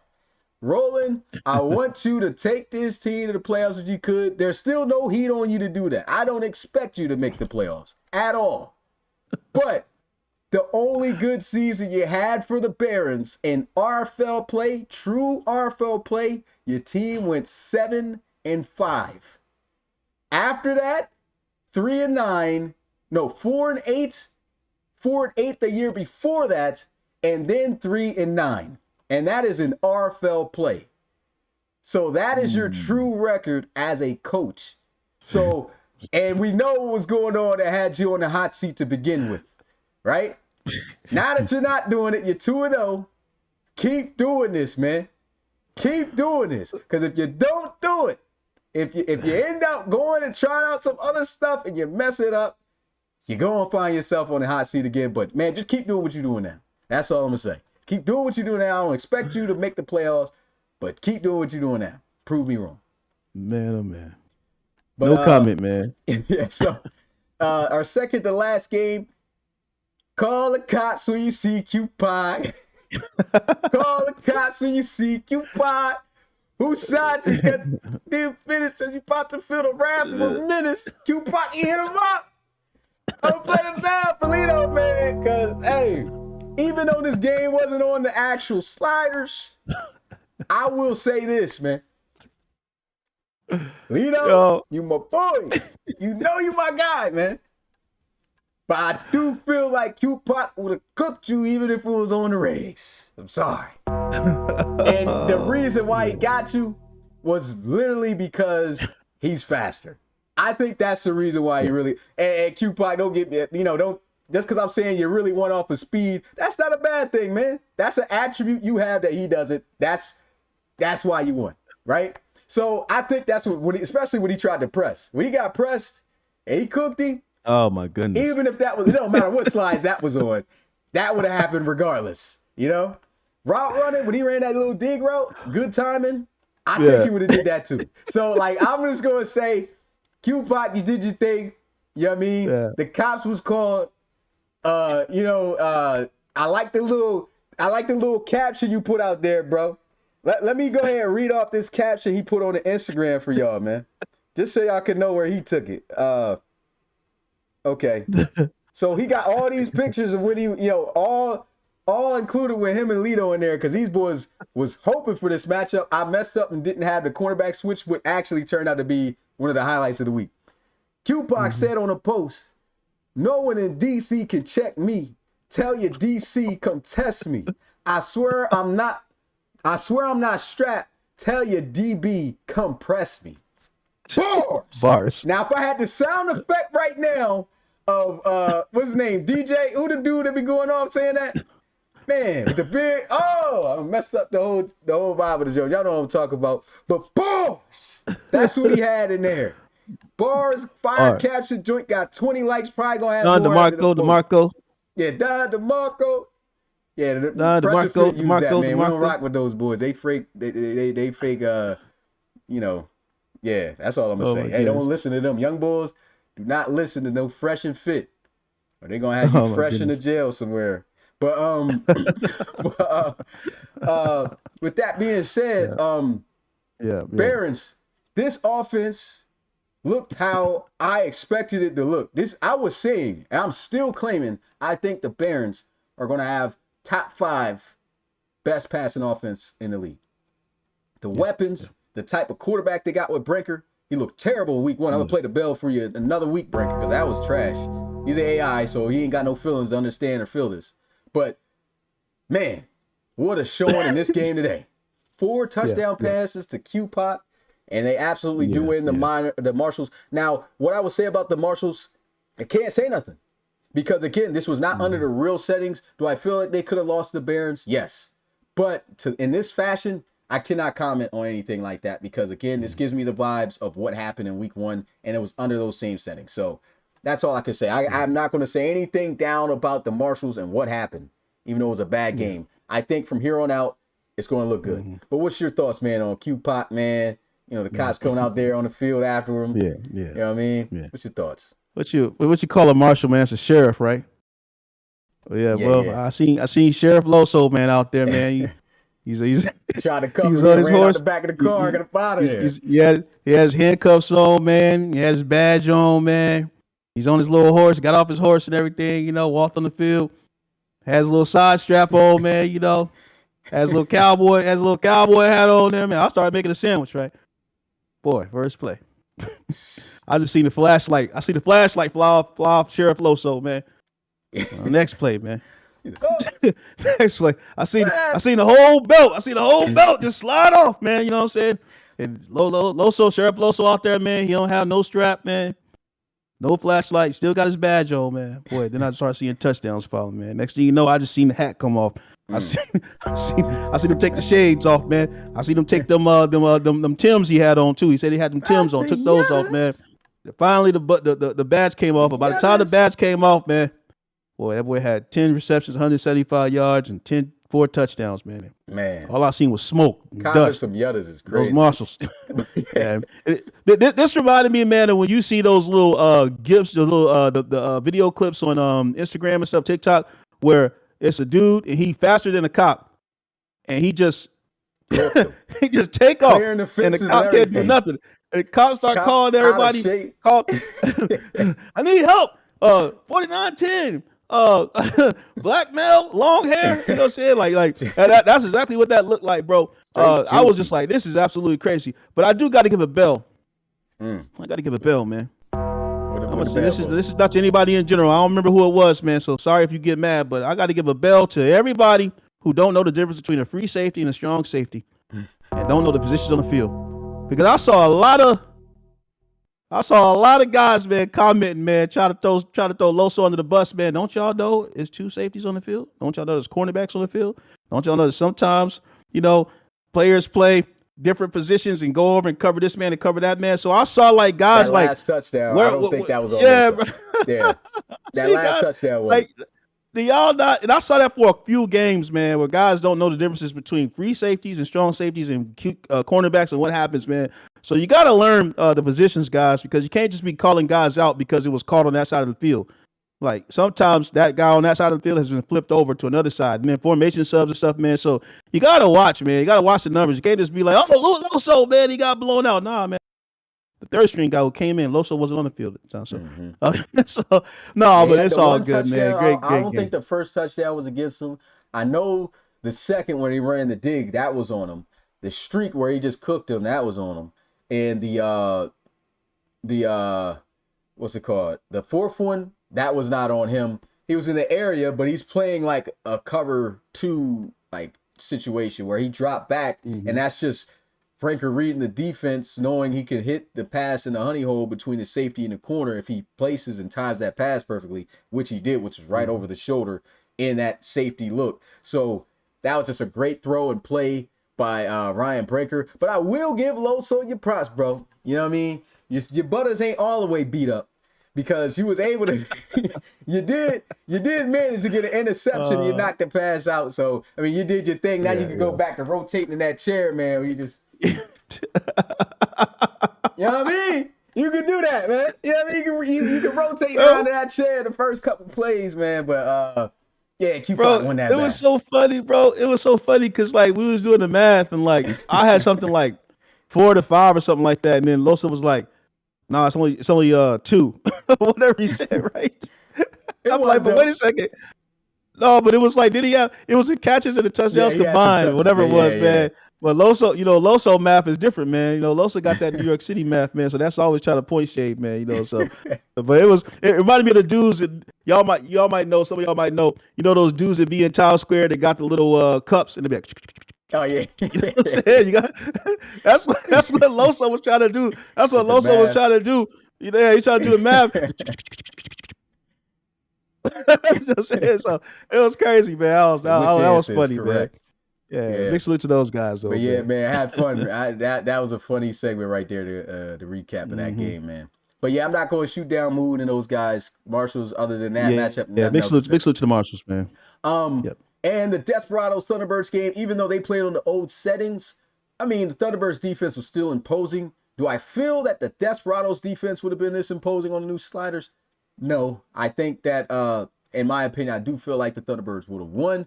But am I shocked by it? No, because the Diablos, in my opinion, could win too because of their offense. We have seen the Thunderbirds' offense at times be stagnant. One announcement I will be making, and this was something that was talked about in the locker room.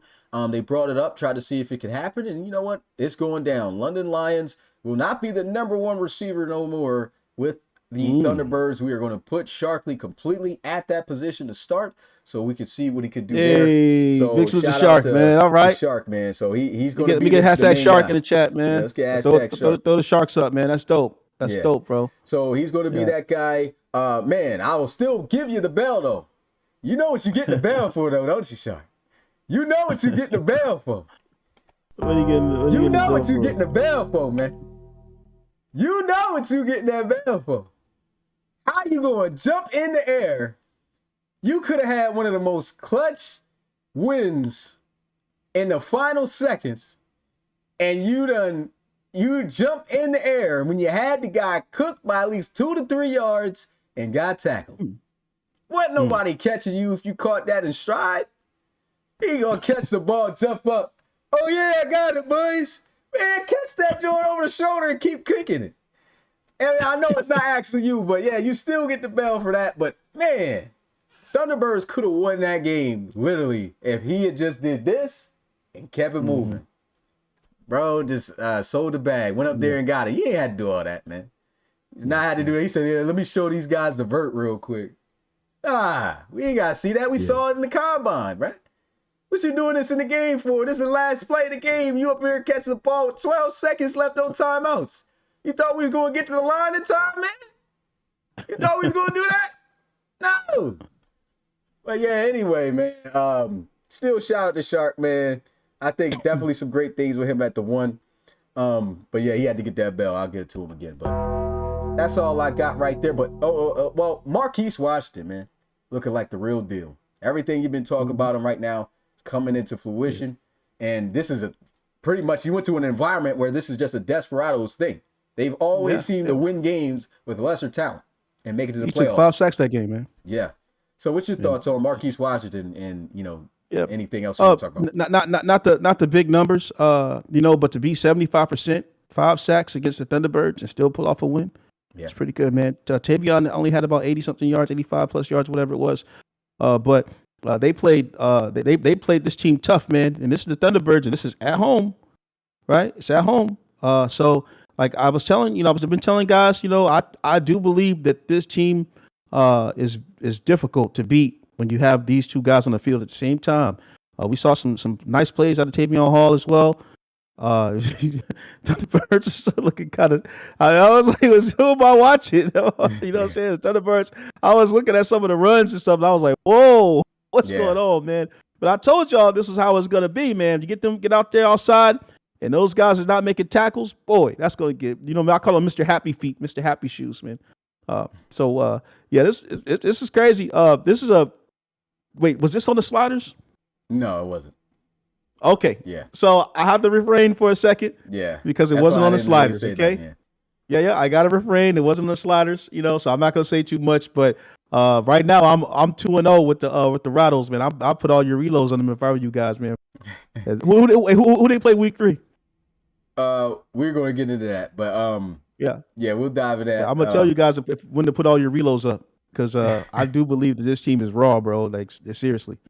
All right, and that's it for the games recapping of week 2. Definitely fun to do that. And now we're going to get a look at the top 10 power rankings. Actually, let's go into the standings first. So let's get a look at the standings, because I got a graphic for the top 10 power rankings. Then I'm going to show you guys in the game where that's at. But and you can see the standings right here of what they got. But this is how I know the power rankings are actually working, because this is not the same just off the record. Wait. So that's not showing any. Okay. Nah, it won't show anything. Let's look at the divisions. All right, looking at the the ARC teams in the North.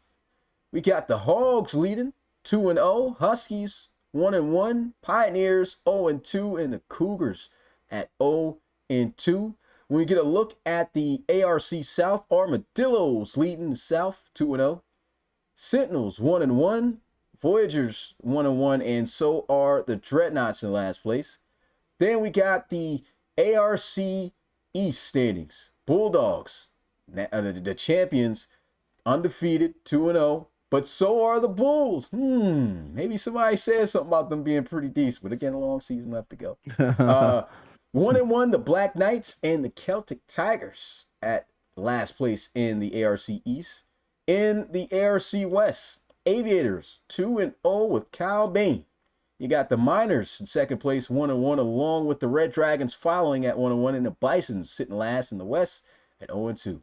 Now we jump into the NRC, and the Explorers, despite the loss, are on top of the NRC North with a 1-1 record, as well as the second place Lumberjacks and the third place Barons. Gunners still in search of their first win of the season as they're 0-2.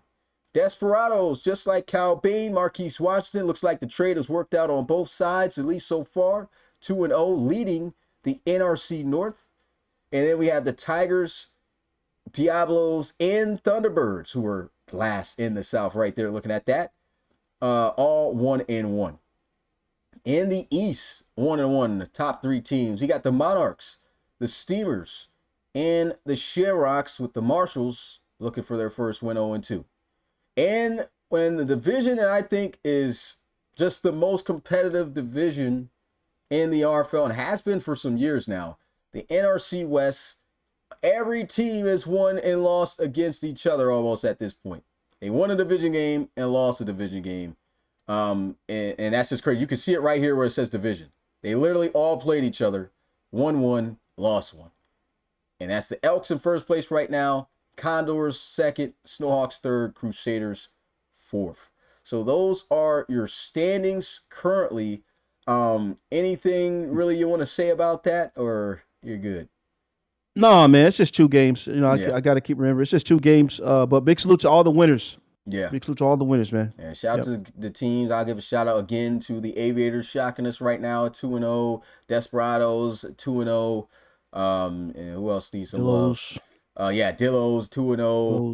Hogs at 2-0 in the division. So yeah, Bulls. That looks totally different. Yeah.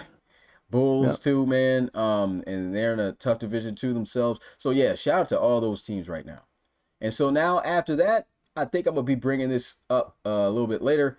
So let's go ahead and close to Neon Sports right now, and let's get a look at Neon Sports top 10 power rankings.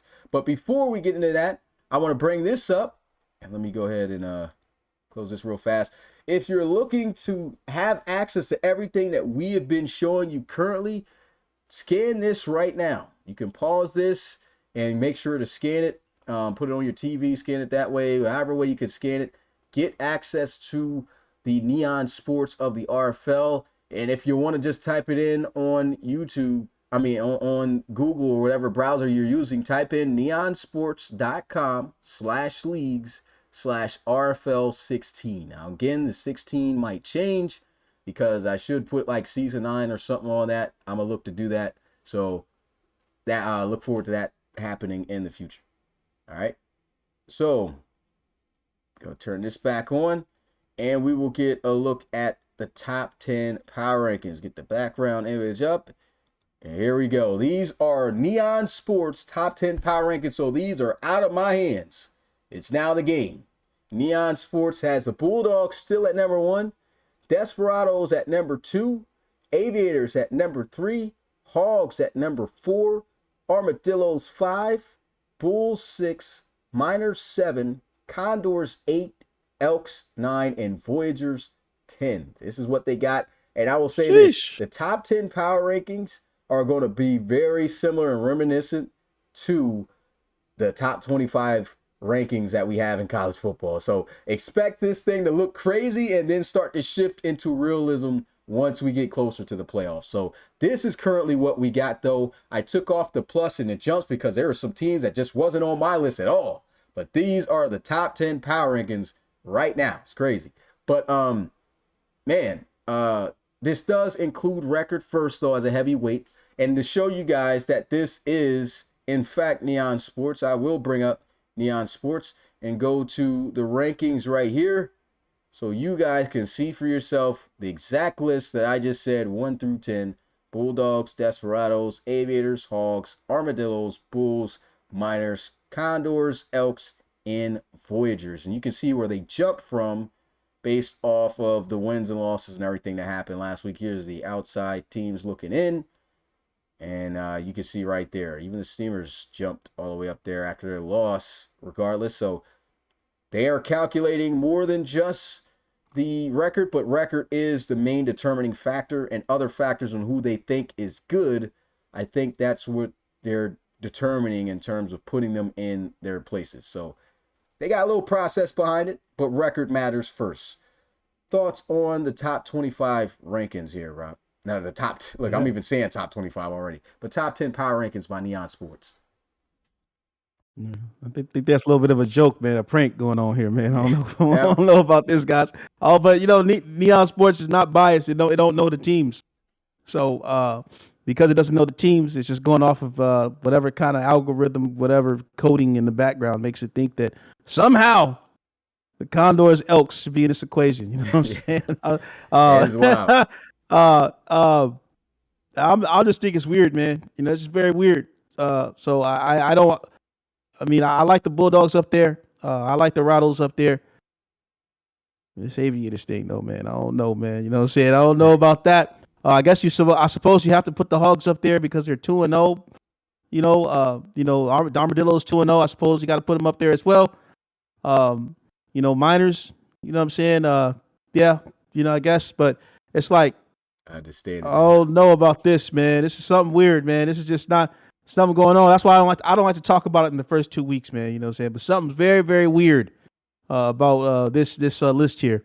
That's all I'm gonna say about that, man. So Neon Sports, definitely shocked me with this one. I thought they wouldn't. I thought they would just really truly feel like who would be in contention to be like ranked in the top 10. Yeah. But they don't do that. They go by record first, then they do that. So I'm just like, okay, well, I can cope with that.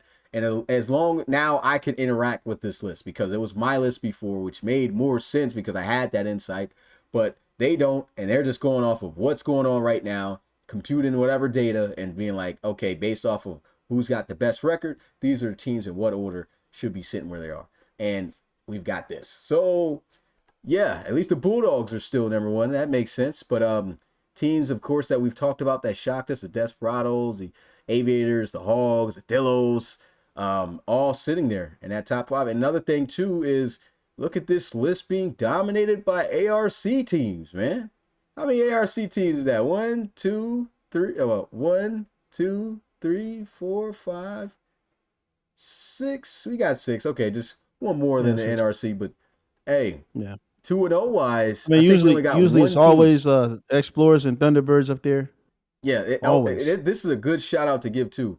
The Desperados are the only undefeated NRC team left already in week 2. That's crazy. Wow. I remember when we used to have hella undefeated teams until week 6 or 7. Hey, yeah, but he doesn't mean to be funny, man. But Pat, man, he was in the Discord earlier, bro. He was like, yeah, wait till week 11 when you got 23 4-4 teams. Oh man, I was like, wow, that's crazy. Yeah, that's crazy. But that is your top 25. I keep saying top 25. Your top 10 that will get posted on social media. So you guys go ahead and make sure to stay on the lookout for that. And with that being said, let's go ahead and dive into. Actually, before we do that, let's go back to Neon Sports. And we're going to look at the leaders, man. Let's look at some statistics. All right, leaders. Who's leading in the RFL in terms of passing? We get a look at this total offense. Explorers got in the top 5. They're the number 1 offense right now. You can see the points per game. Again, if you want access to this, make sure you go ahead and sign up and request right now and download the Neon Sports app and get into it with the RFL. Send a request. I'll accept it, and you'll be able to have access to all of this. And I believe you can just, again, type in Neon Sports. You can see it right here, neonsports.com/leagues/RFL16, and you'll have everything that you see right now at your disposal. So, number 1 offense, Explorers. 2, Steamers. 3, Armadillos.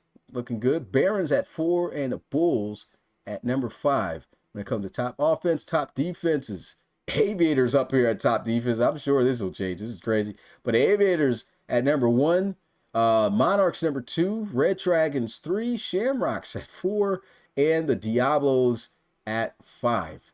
And so those are your defensive, offensive, and defensive leaders right now. Not going to go into everything else in terms of pass, defense, rush, pass offense, rush offense, and all that other stuff.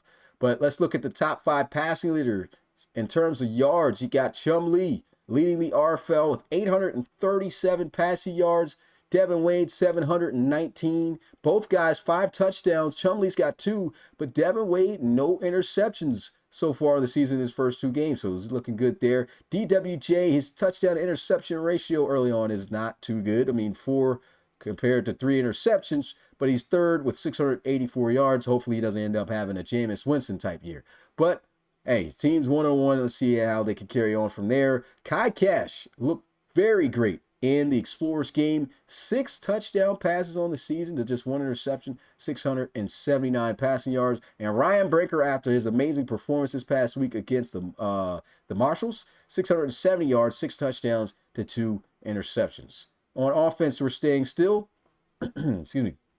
Rushing leader, top 5, Matt Wheaton. He's been killing it, man. 287 rushing yards, 3 touchdowns for him. Kingston Kinney, of course, going to be on this list at number 2 for 229 and a touchdown. Every other running back has a touchdown in this. Let me scroll this up a little bit so you guys can better see. But yeah, Kinney still 223 rushing yards there and a touchdown for him from the Barons. You have Jacob McDonald, 215 and a touchdown at 4, and at 5, Darius Young, 210 yards and a touchdown. He was not supposed to start as an accident. Marlon Marshall was supposed to start for the Crusaders, but that got fixed this week, so expect that to not really be as high as you see it right now, but he did a good job. And then receiving end of things, Jordy Johnson leading all receivers in the RFL with 315 yards after 2 amazing games. He's got 3 touchdowns on the season, but look at this. Maybe leading in terms, he may not be leading the whole RFL in terms of yards, even though he's just 20 yards away, but he is leading the RFL in receiving touchdowns. Call the cops when you see Q-Pac. 5 touchdowns on 295 yards. Dude's killing it. Cam Jones, the behemoth, 285 yards. Got a touchdown only on the season, but killing it there. Keith Guyton in the top 5 with 233, 2 touchdowns. And DeAndre Cain of the Baltimore Gunners, 231 yards and 3 touchdowns. Who's averaging the best? Cam Jones. Look at that. That is crazy. 23.75 yards per catch. It's crazy. And then we get a look at the defensive side of things. Let's go ahead and look at this. Ray leading the entire RFL in tackles. He's got 16 of those things. Now, I'm not sure if they're adding this up as solos or all together, but I'll have to look into that. Hey, Robert, can you check that out real quick and see that does Ray Franklin have just 16 tackles on the season? Might, because he had 7. He had 7 in this past game, man. He might. Let me just look at this. Yeah.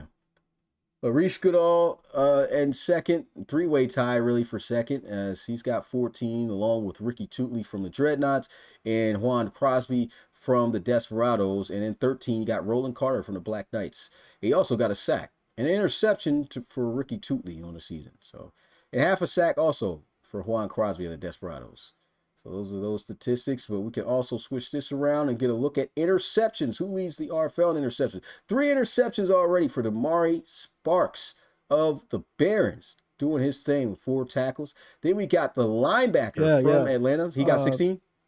Yeah, 16 solo tackles, brother. Oh, wow. Okay, those are actually he's got 25, but he's got 16 solos. Yeah. So those are true solo by yourself tackles that he's got leading the league. That's fire. Jaron Gray, 8 tackles, a sack, and 2 interceptions at the linebacker position, killing it.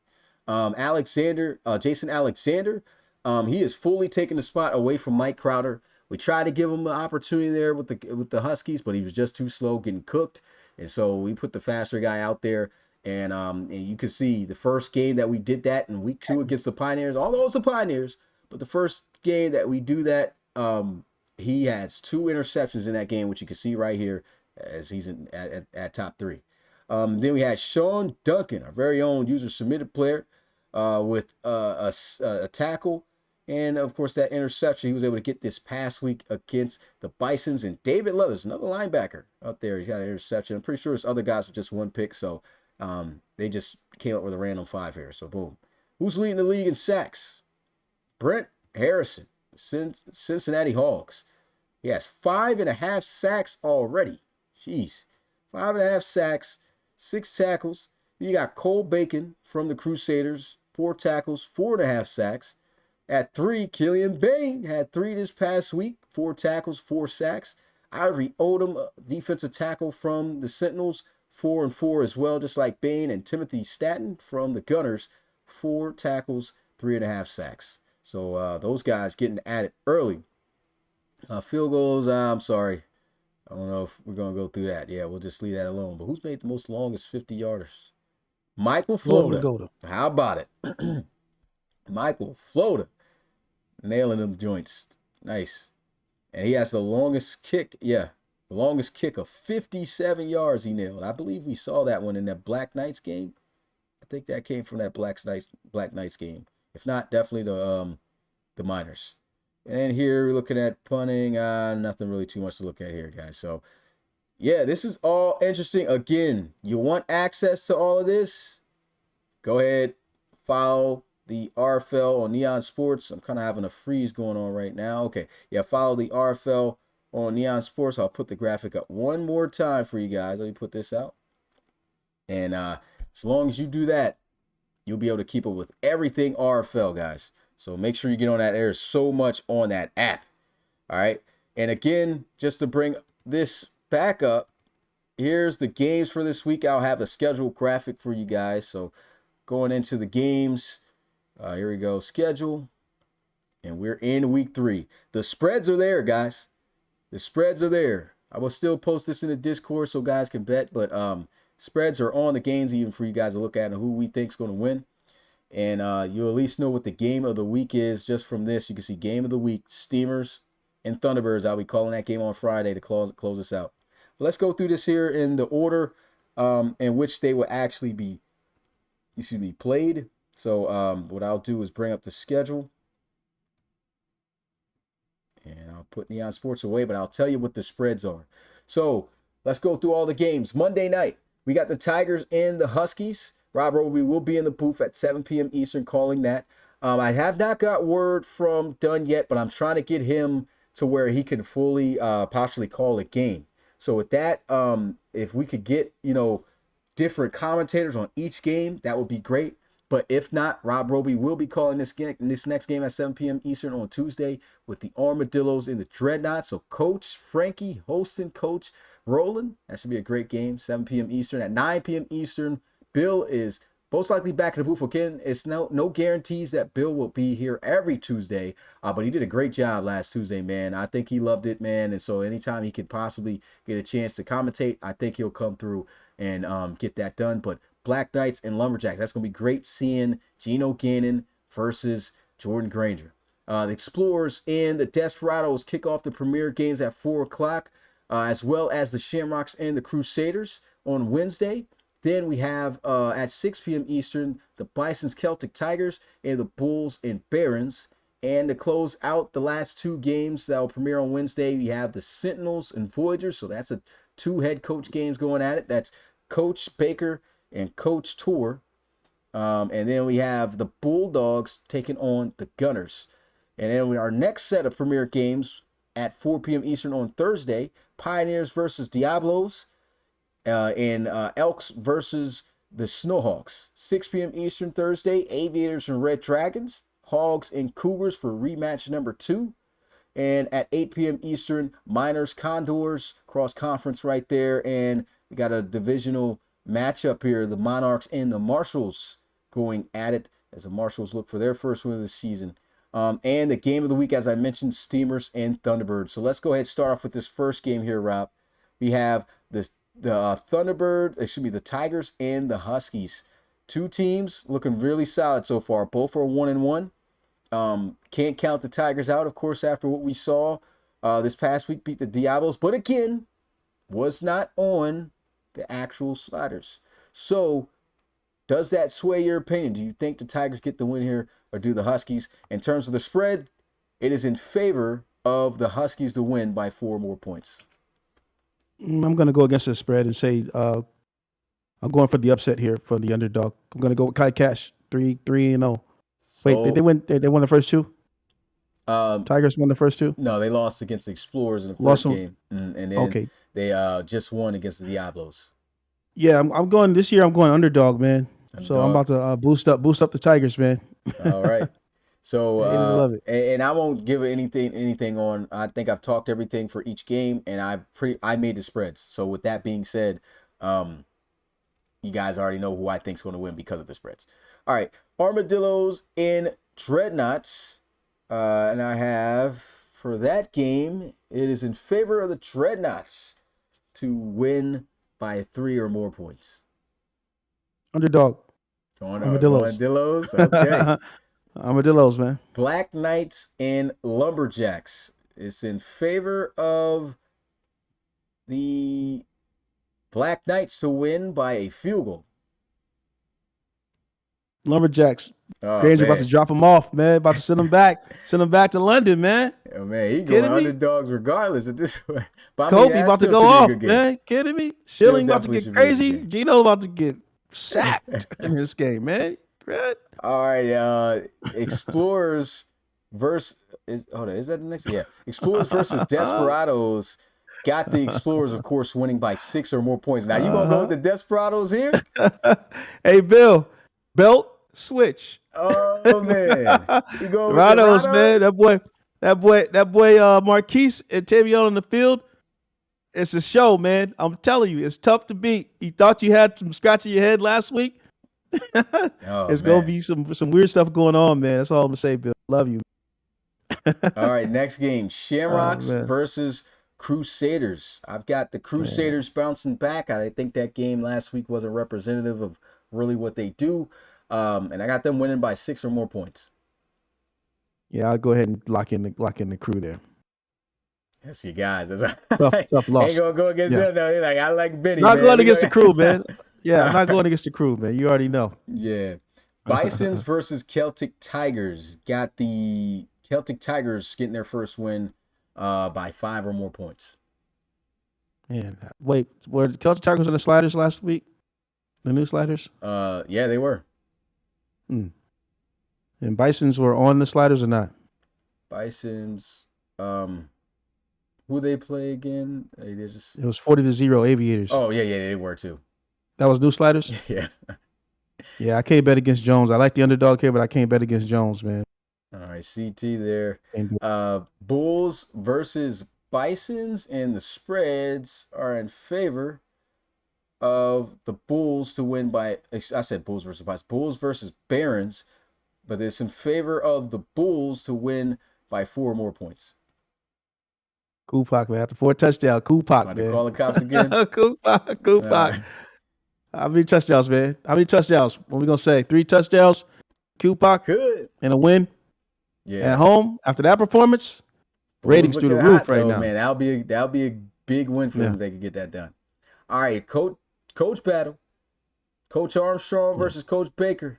Sentinels and Voyagers. I have in favor of the Voyagers to win by a touchdown or more. I need to check something. Do any of these teams have injuries? Off the top of my head, I don't know. That's another thing I will warn you guys about with Neon Sports is the injuries are kind of off, so do not just go off of that.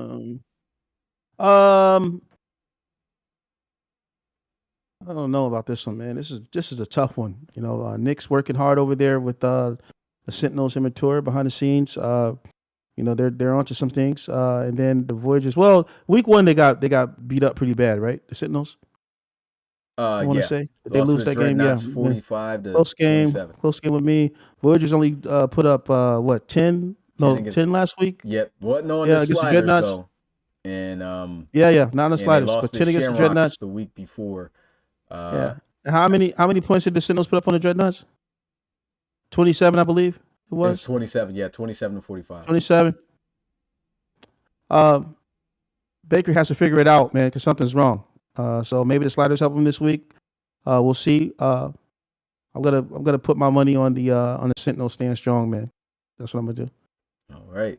Yeah. So we have the Bulldogs and the Gunners. Of course, the Bulldogs are the favorites. They're favored to win by 10 or more points. Yeah, guys may not want to hear it, man, but this is gonna be Bulldogs all day, man. I think this is a wrap for the Gunners. Oh man, still in search of their first win. Looks like it's going to be another week without one. All right, Pioneers and the Diablos. I think this is the biggest spread though Oh yeah, of the this week. is Forbes. Got the Diablos by Yeah. 14 or more points. Yeah. Forbes is Forbes has to figure it out, man. He's coming off. He's on COVID right now, man. He's sick, so we got to put the prayers up for him. Yeah. But this should be his bounce back game, man. You know what I'm saying? Shout out to the Pioneers, the young Pioneers, man. You know who you are, man, guys. But boy, I think that this is the day. Well, now I'm gonna tell you, Forbes, what you should do. Throw McGafton in, man. You know what I'm saying? See McGafton back at home, beat up them Pioneers. Be a good storyline for you, brother. All right, next game. Elks versus Snowhawks in a crazy NRC West right now. I have the Snowhawks continuing on their streak and beating the Elks, even though they had a blowout win over the Crusaders. But again, not on the sliders. And I got them winning by a touchdown or more. Well, Neon Sports says, so I'm going to go Elks. Oh, man. They say they have to tell the power ranking, top 10 power ranking, ain't they? Yeah. All right. Elks. Aviators versus Red Dragons. So undefeated Aviators team on the road in San Diego against Coach Davis. And I have the Red Dragons ending that streak 4 or more points. Davis, you know I love you, bro. Belt switch. Aviators, man. Prove me wrong, Davis. Prove me wrong, brother. All right, so of course you can't go into your game, but I will say the spread. I have the Hogs by 2 or more points in another close game. And for you, what's your thoughts going into that matchup? I just want to go ahead and make this announcement public. I tried to get you to send me the PSG, Smitty, so we could promote our new old offensive coordinator who will start his first game plan in the RFL this week. Josh, if you're there, it's Yankee or the Yankee should be in the chat somewhere. This will be his first time putting an offensive game plan, fully his offensive game plan, man. Gave him full reign over everything. I, of course, have the defense. And so we're going to see what's going on. We've been putting a lot of work in behind the scenes. It's going to be a new look Chicago, though, for you guys a little bit. Well, especially on offense. Only a slight tweak on defense. I didn't do too much with that this week. Same thing, but offense is going to probably be a lot different. So just going to let you guys know that. I'll surprise you guys with that. But yeah, man, we're looking to have a great game, Hogs, because we need this game. We need this game, guys. We need it. I need that. I want that. All right, Miners. I have that. All right, we got the Miners and the Condors. First ever matchup here in between the two. And I have the Miners winning by a field goal or more on the road. Yeah, I like the Miners here too, man. I think they're onto something, bro. I'm going to keep betting, putting my money on the Miners, win or loss, because the losses are small. And I just feel like, that this team is primed, man. I think they're onto something. So I'm going Miners here, man. That's my team this year. All right. Monarchs versus Marshalls. Marshalls still looking for their first win of the season. And I don't think they get it this week. I actually got the Monarchs winning by a field goal or more. So we haven't seen the Marshalls on the new slides yet? No, we haven't. Yep. So I have to say this, Smitty, that I think that the new sliders and the right scheme playbook for the Marshalls, because they have drafted very well and they have some great players on this team, man. They should not be. Yeah. So I like what Ramos is doing. I'm respect to him. I just feel that this Marshall team is better than we think it is. So I'd like to see what they look like on the new slides. So I'm gonna just tip my hat here to the Marshalls turning it around at home with the correct, scheming and playbook stuff. All right, in the game of the week, Thunderbirds versus Steamers. We just saw the Steamers take down the Explorers this past week. I've got the Steamers taking down the Thunderbirds this week. And I got them winning by 3 or more points. What do you think? Yeah. I don't think I've ever seen the Thunderbirds lose 2 in a row, have I? Oh, yeah, they've definitely lost 2 in a row before. Really? But losing to the point where they're not making the playoffs, that just never happens. But of course, this ain't that case. I don't. I think the Thunderbirds are gonna harness the inner power of the Thunderbird here at home, and I think that I don't know, man. I don't know. I like the storied rivalry here between the two. I just don't see them losing too 2 games in a row like this, man. After a close game last week, man, 2 games in a row would be very harsh. I don't see that yet for them. So I'm gonna go Thunderbirds here. All right, and that is it for our games this week. And also because I hate Rodney. yeah, I hate you. I hate you, Rodney. Oh my! I just want you to know that. This is a strong word right there. But that is it for our predictions for week 3 and everything we have to cover here. Now we leave the floor open to you guys. I'll go ahead and put the thumbnail back up to see that we've covered all of these topics, and the more part will be based off of whatever you guys ask us right now, and we'll stay in for as long as we're receiving questions, and then bounce out if it gets a little bit too long. We've already just passed over the 2-hour mark with this podcast, but man, this podcast has been absolutely lit. It's been fun. Glad you guys been able to tune in with us. Hopefully next week we'll have Bill. Bill could not join us this week because he was out of town. So hopefully we have him on for episode 4. But yeah. Oh yeah, I do have one more thing to talk about. Pat did send me some more fun facts about what's going on. He says, big week for Reed Wagner. First RFL quarterback to hit 3,700 career passing yards. First QB to hit 250 career passing touchdowns. So he has done that. And he says also a big week for Dre Shivers.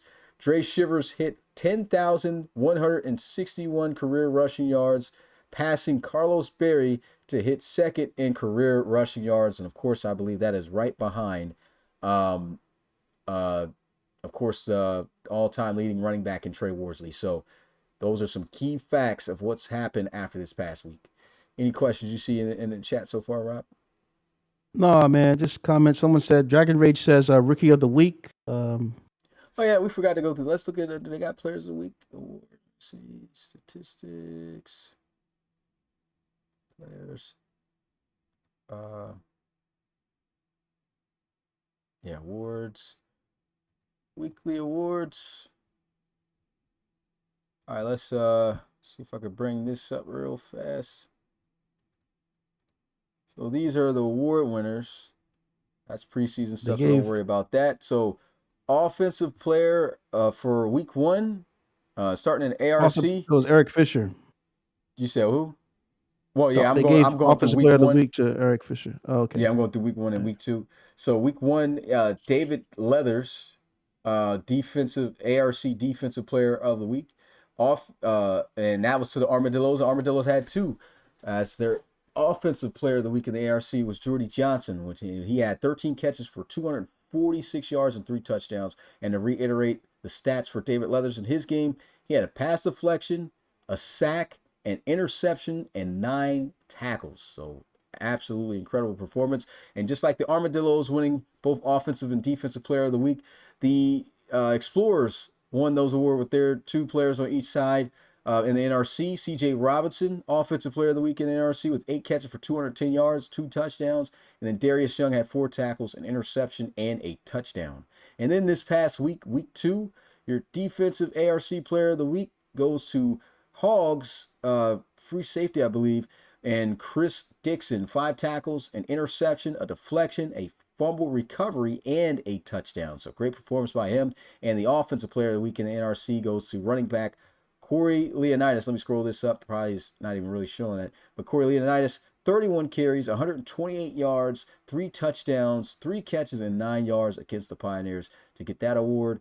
And then for Defensive Player of the Week, we have in the NRC, we have Levi Mack. It's crazy he was about to move this guy.